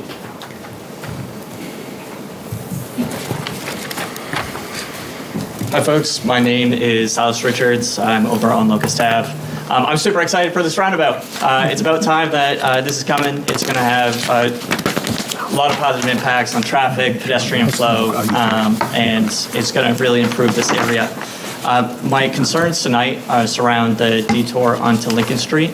I understand that it's going to be a very busy construction season around this area. So my respectful ask is for the folks that live on Lincoln Street, if there could be some low-cost mitigation efforts to slow the speeds down on Lincoln Street. In 2025, the police set up a stealth radar, and the results of that warranted an enforcement operation. And that was without a state highway being detoured onto the residential street. It's also a place where children gather, whether it's on their bicycles, walking, families. So I created before you, with the help of Ben Honston, a temporary solution Along Lincoln Street, there are delineated no parking spaces, and our recommendation is using bollards like the ones that are immediately outside the town offices, or simple construction cones to create a neck-down effect, which causes cars to have to slow down. Because at present, cars fly down Lincoln Street even with that speed table. And I think that this would be a nice low-cost mitigation effort to the people who live on and around Lincoln Street. Thank you. Thank you. We'll evaluate that with VHB and see if it. Did you get? Thank you. I have, yes. Does somebody need a copy? No. Okay. Yes, thank you. Thank you for your comment. No, you can keep it. I don't want to take it from you. Anybody else? Yes. You need a mic. So, well, Sally's got a question first. Sally Ward, 72 Park Street. I'm just wondering, is the proposed detour in the packet so Yes. that Yes. we can take a look at it? Yes. Yep. That's what I handed to Dr. Jones. So traffic headed inbound on Front Street would be detoured down Lincoln to Main to downtown. Heading outbound would be in the opposite direction.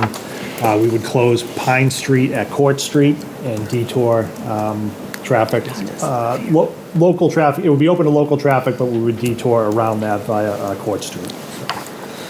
We're trying to limit people accessing the construction area through side streets such as Tan Lane and Elliott. So there'll be some additional signage out there directing people. Don't forget Grove off of Grove as Elliott. well, yes. Yeah. Okay, thank you. Sally, if you don't mind my notes, then you can have mine. Are you asking a question as a resident? No, Then- no, you have to contact us after the meeting. Thank you. Sorry, my scribble's on there, but you're welcome. Any other questions or comments? Seeing none, then I would entertain a motion to authorize the implementation of the temporary traffic detour and road closures for the Front Street, Pine Street, Linden Street intersection improvement project, subject to final approval of the traffic control plan by the town and project engineer. So moved. Second. There's a motion and a second. Is there any further discussion? Seeing none, all those in favor? Aye. Aye. Opposed? Motion carries. Thank you. Get one more for us. Yeah, lastly tonight, I'd like to provide a brief update on the current drought conditions and recommend an adjustment to the existing water restrictions. Rockingham County has experienced prolonged drought since last summer, which ultimately led the board to implement level 4 water use restrictions. Those dry conditions continued throughout the winter and into the spring, which resulted in reduced stream flows and declining groundwater levels. As a result, staff recommended to you on May 1st that the town remain in level 4 water restrictions until there were some improvements in those conditions. Fortunately, we're now beginning to see some improvement. The July 9th U.S. Drought Monitor shows Rockingham County is now divided between abnormally dry and moderate drought conditions, which is a significant improvement over the more widespread moderate and severe drought conditions that were experienced earlier this year. Recent rainfall has helped to increase stream flows and improve the town's surface water sources. The immediate risk to the town's water supply has diminished. Groundwater levels still remain below seasonal norms, though. So for that reason, conservation and monitoring are still appropriate, but the current conditions support a measured reduction in restrictions. So with that, the Water Department is recommending that the town move from a level 4 water restriction to a level 3 water restriction effective immediately. Under level 3, landscape watering would be permitted for odd-numbered addresses on Mondays and Thursdays, and for even-numbered addresses on Tuesdays and Fridays. Watering would still be prohibited between 8 a.m. and 7 p.m. The level 3 designation would also lift the current prohibitions on filling of swimming pools greater than 100 gallons, washing streets, driveways, and sidewalks, and washing vehicles or boats on commercial facilities. That's our recommendation. So essentially, the change is odd and even on certain days. Yep. Not from 8 a.m. to 7 p.m. Correct. For landscape watering. Yep. And the continued swimming pools, driveways, and... So it lifts those prohibitions completely, Right. so people would be allowed to do those activities now, so. And we're comfortable... We are, even though I think we're in a much better spot than we were to start the year. We've been in a pattern now here for a couple weeks. again, we continue to look at the monitor week to week, and things have only improved. So we just kind of eked out of severe this past week, but things are starting to shift a little bit further south. So we'll monitor it. If it starts to deteriorate again, we may be back here and ask you to go back to level 4. But for the time being, I think we're comfortable. Okay, all right, thank you. Any questions for Mr. Cronin? I have none. And we're going to blast this to folks so that they got it? We are, yes. Okay, Yep. all right. So we'll get that information out right. tomorrow. It's approved. Then if there are no other questions or comments, I would entertain a motion to reduce the current level 4 water restriction to a level 3 water restriction effective immediately. So moved. Second. There's a motion and a second. Is there any discussion? Seeing none, all those in favor? Aye. Aye. Aye. Opposed? Motion carries. Thank you very much. Thank you. And thanks for your patience tonight. Do you want this? I'll bring it tomorrow. We're ripping up. We have a tree committee meeting tomorrow morning, and we're going to be, I think we can get to work now, right? Thank you. Thank you, Mr. Cronin. Okay, that's it for our discussion items this evening, so we can get into some of our administrative work.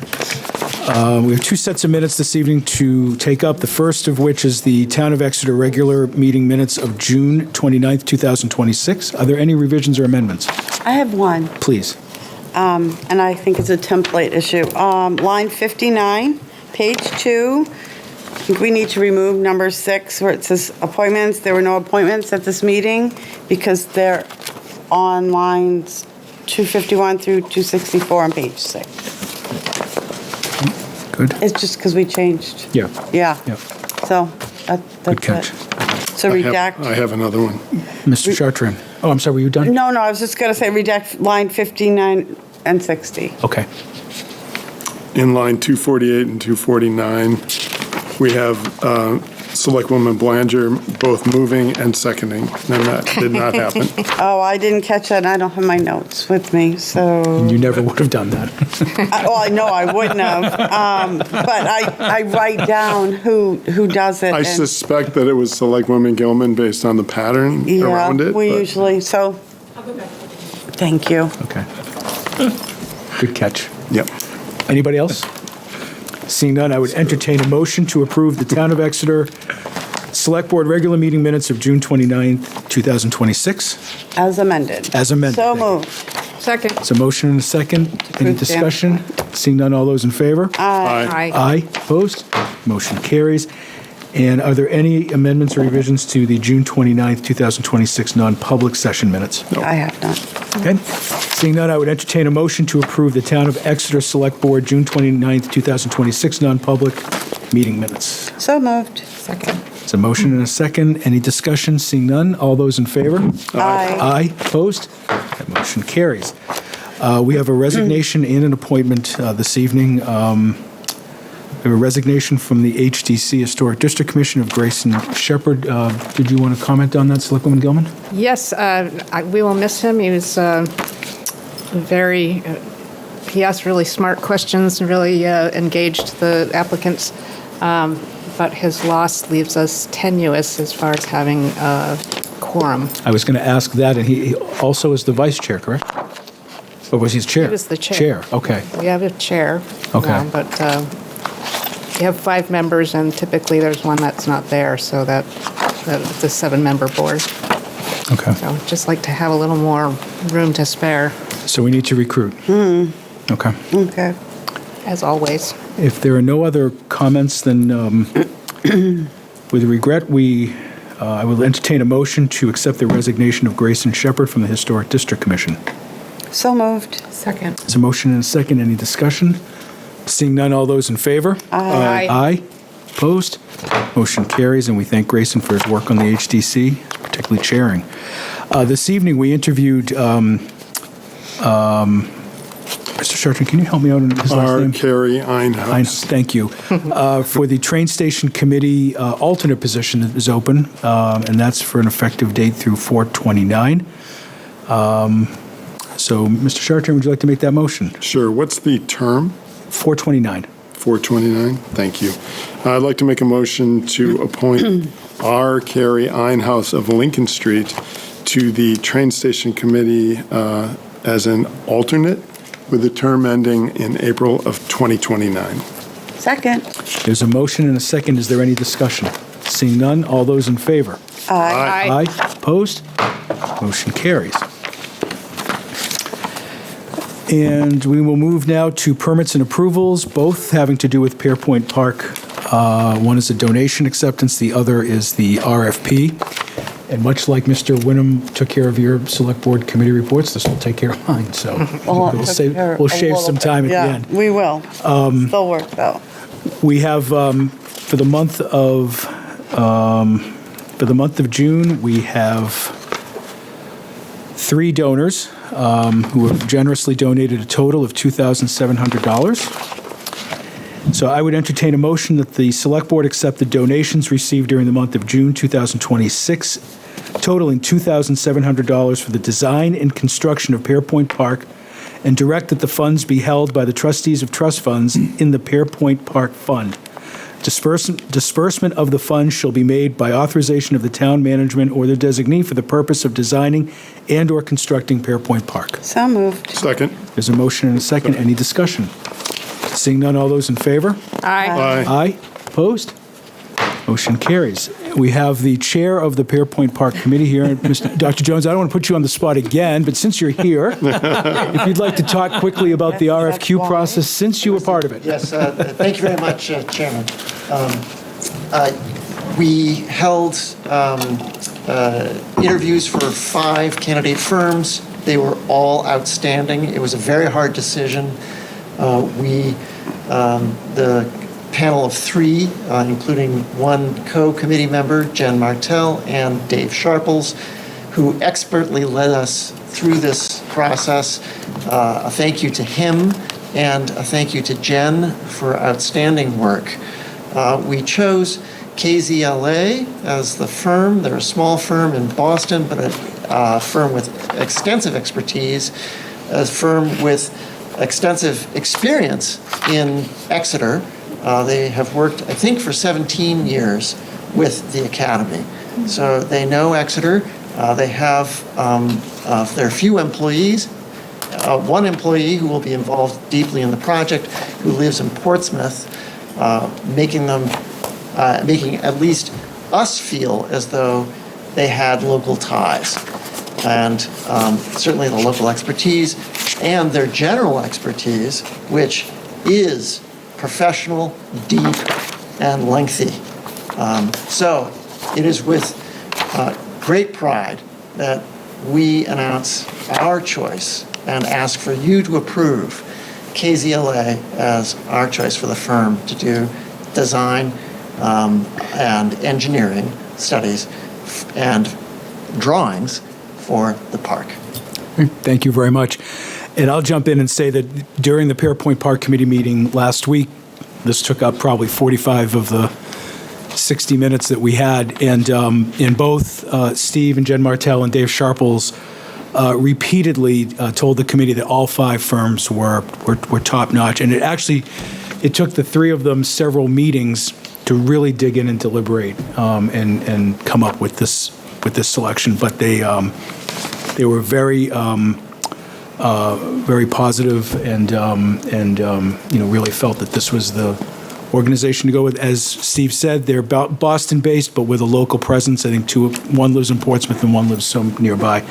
And I'd like to add, too, that the money that we'll be requesting to move this evening is all money that was fundraised by Pearpoint Park Committee. So I just want to give a shout out. They did, in a very short amount of time, raised a lot of money. So kudos to you and the committee. I remember being sure that would happen, so Yes. well done. Pat on her back. Of course, don't run. You could actually sit down in one of the chairs if you'd like. You don't have to move. Select Board Member Cohen, your encouragement was key. Thank you. Anybody else before we move on with this? I watched the meeting. I can't help it. I do put that one in my calendar. I watch it, so I have no questions. Other than it's amazing what this committee has done in a very short period of time. I know not everyone thinks it's moving fast enough, but I am very happy with the progress. And Everyone contributes and does a great job, but I will do a shout out for Jen Martell because she has done an amazing job. Yeah. And not to filibuster or prolong this motion any further, but I would like to say that our town manager was also there, and I'm mentioning this because since Paul came on at the end of May, he's been making an effort to get to every committee and board meeting to at least introduce himself and get to know all of the board members, and I want to thank you for that because that's a lot of extra work, and I'm thankful that you're putting in that time. So. Have you hit for the cycle?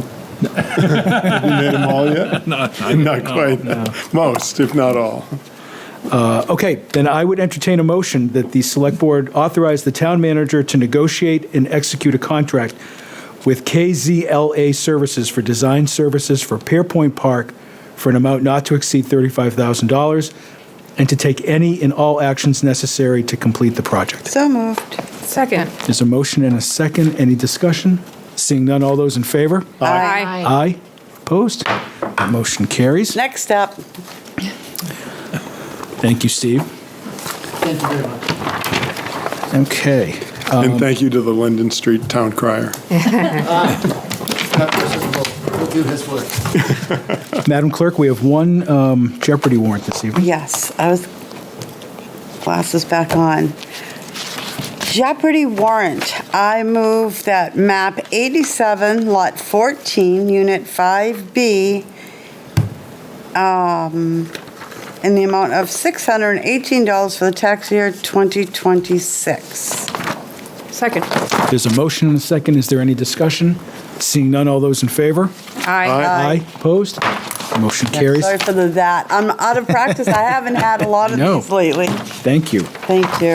And Mr. Cohen, we'll turn it over to you for the town manager's report. Thanks, Mr. Chair. Just a couple items this evening. One is just to provide public notice that the fourth public information meeting for the School Street Improvement Project, which Public Works Director Steve Cronin noted earlier this evening, is upcoming. It's going to be held on Tuesday, July 28th at 6 p.m. at the Exeter Public Library. And at that meeting, there'll be an overview of the anticipated construction schedule, expected traffic and parking impacts, temporary road closures and detours, access to homes and businesses, utility work, and any anticipated service interruptions, and the methods of communication during this construction. And again, this will be an opportunity for property owners to ask questions following the presentation.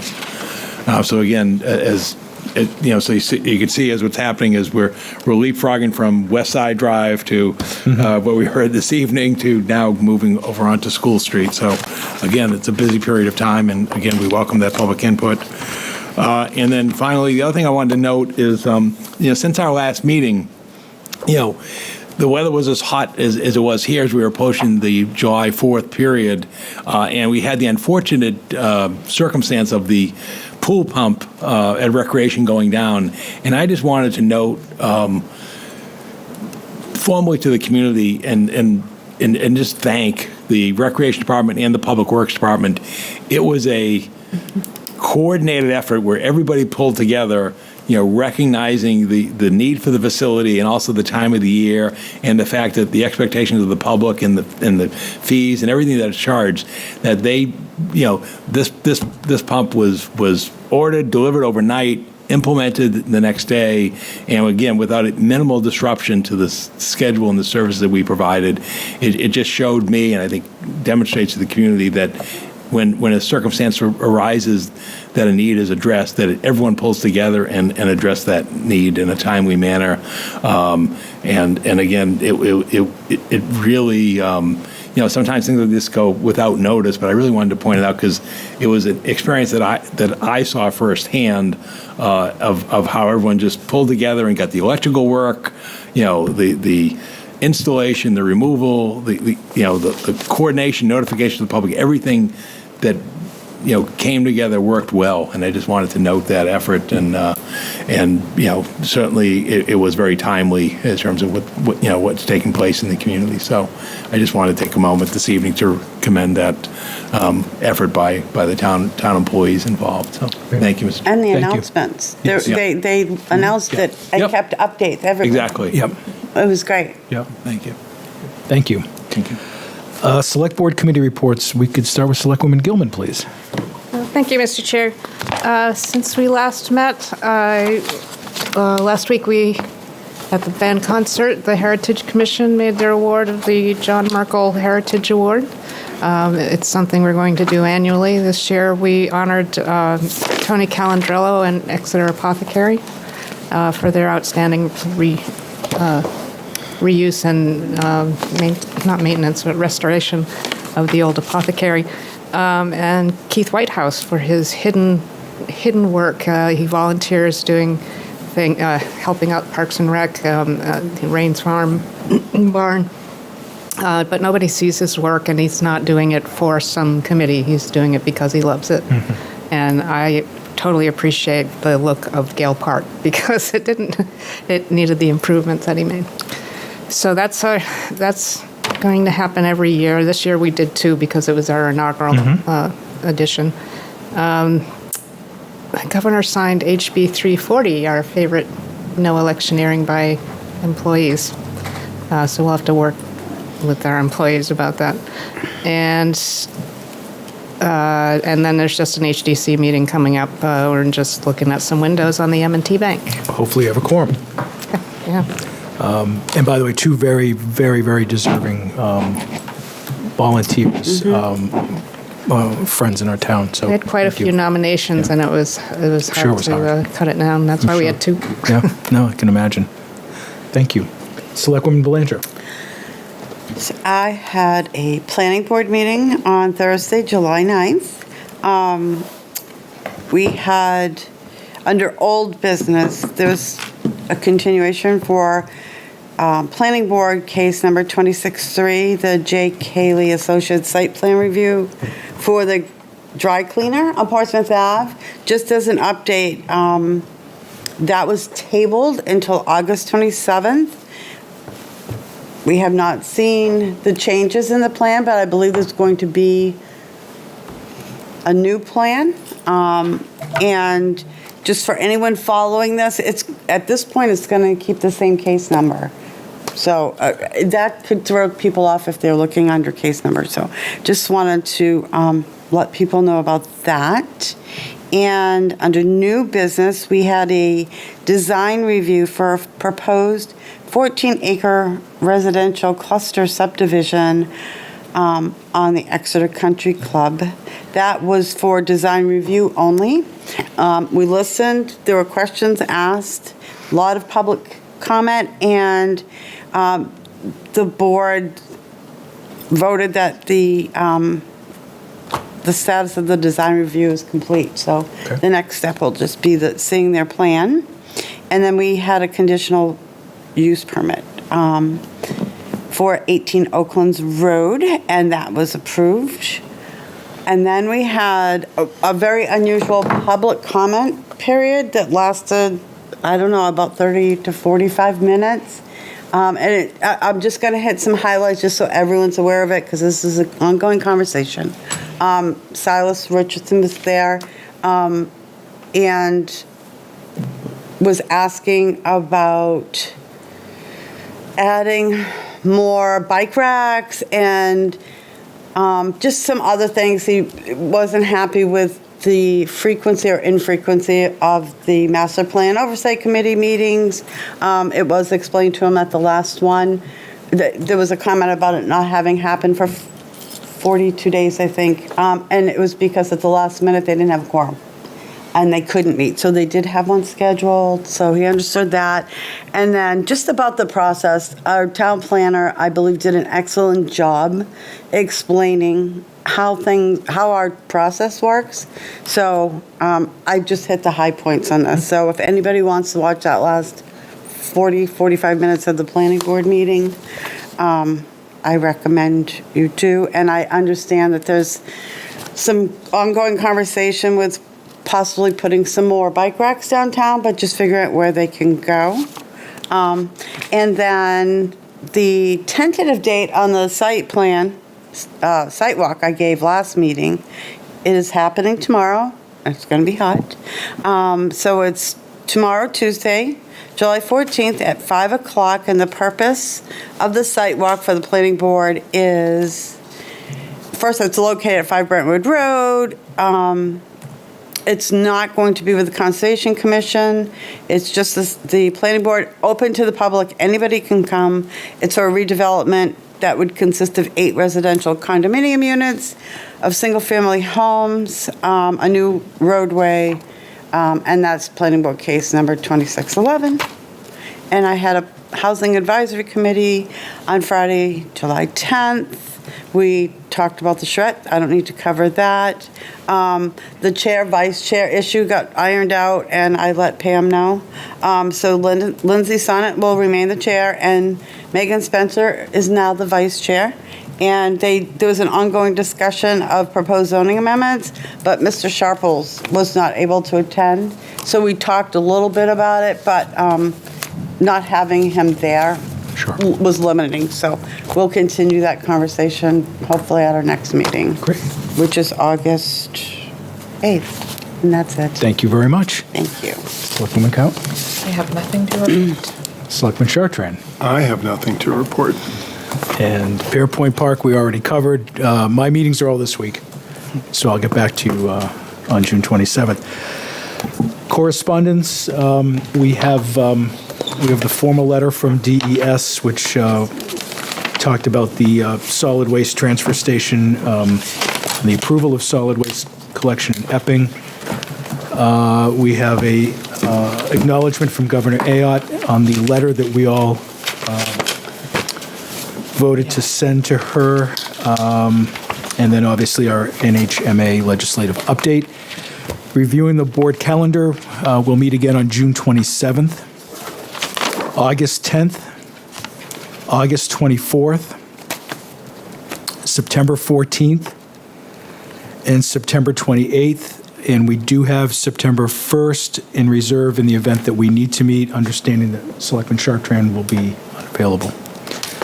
And just a reminder, the primary is September 8th from 7 a.m. To 8 p.m. And we expect to have the town moderator here at our next meeting to go over some updates on the election process prior to the primary. So if there's no other business before the board, I would entertain a motion to go into non-public under RSA 91A 32A. So moved. That's it. There's a motion and a second by Selectwoman Cowan. Any discussion? Seeing none, Madam Clerk, please. Selectman Chartran. Aye. Selectwoman Cowan. Aye. Selectwoman Gilman. Aye. Clerk says aye. Mr. Chair. Aye, motion passes 5-0. The board will be moving into non-public. Thank you, everyone. Thank you for tuning in to Exeter TV. Exeter TV is the town's public and government access channels, available on Comcast Channels 6 and 22. Channel 6 is your channel. If you have an idea for a program, want to host your own talk show, or submit a film, we're here to get your content on television. On Channel 22, we bring you live and replay coverage of government meetings and other town updates. A third channel, Blue Hawk Media, is operated by SAU 16 and can be found on Channel 8, with all your school sports, events, and meetings. You can watch Exeter TV online at exeternh.tv, Apple TV, and on Roku. Find us on social media for extra content. Subscribe to our YouTube channel and hit the bell to get notified about live streams and new content. Tune in to our platforms every other Friday to watch the Exeter Bi-Weekly Report, with recaps of recent events, updates from town departments, and messages from nonprofits in your area. If you head to our website, exeternh.tv, we invite you to sign up to our newsletter to receive monthly updates about new content, upcoming meetings, and more. We'd like to thank you for taking the time to watch Exeter TV and hope that you tune in to our other content as well.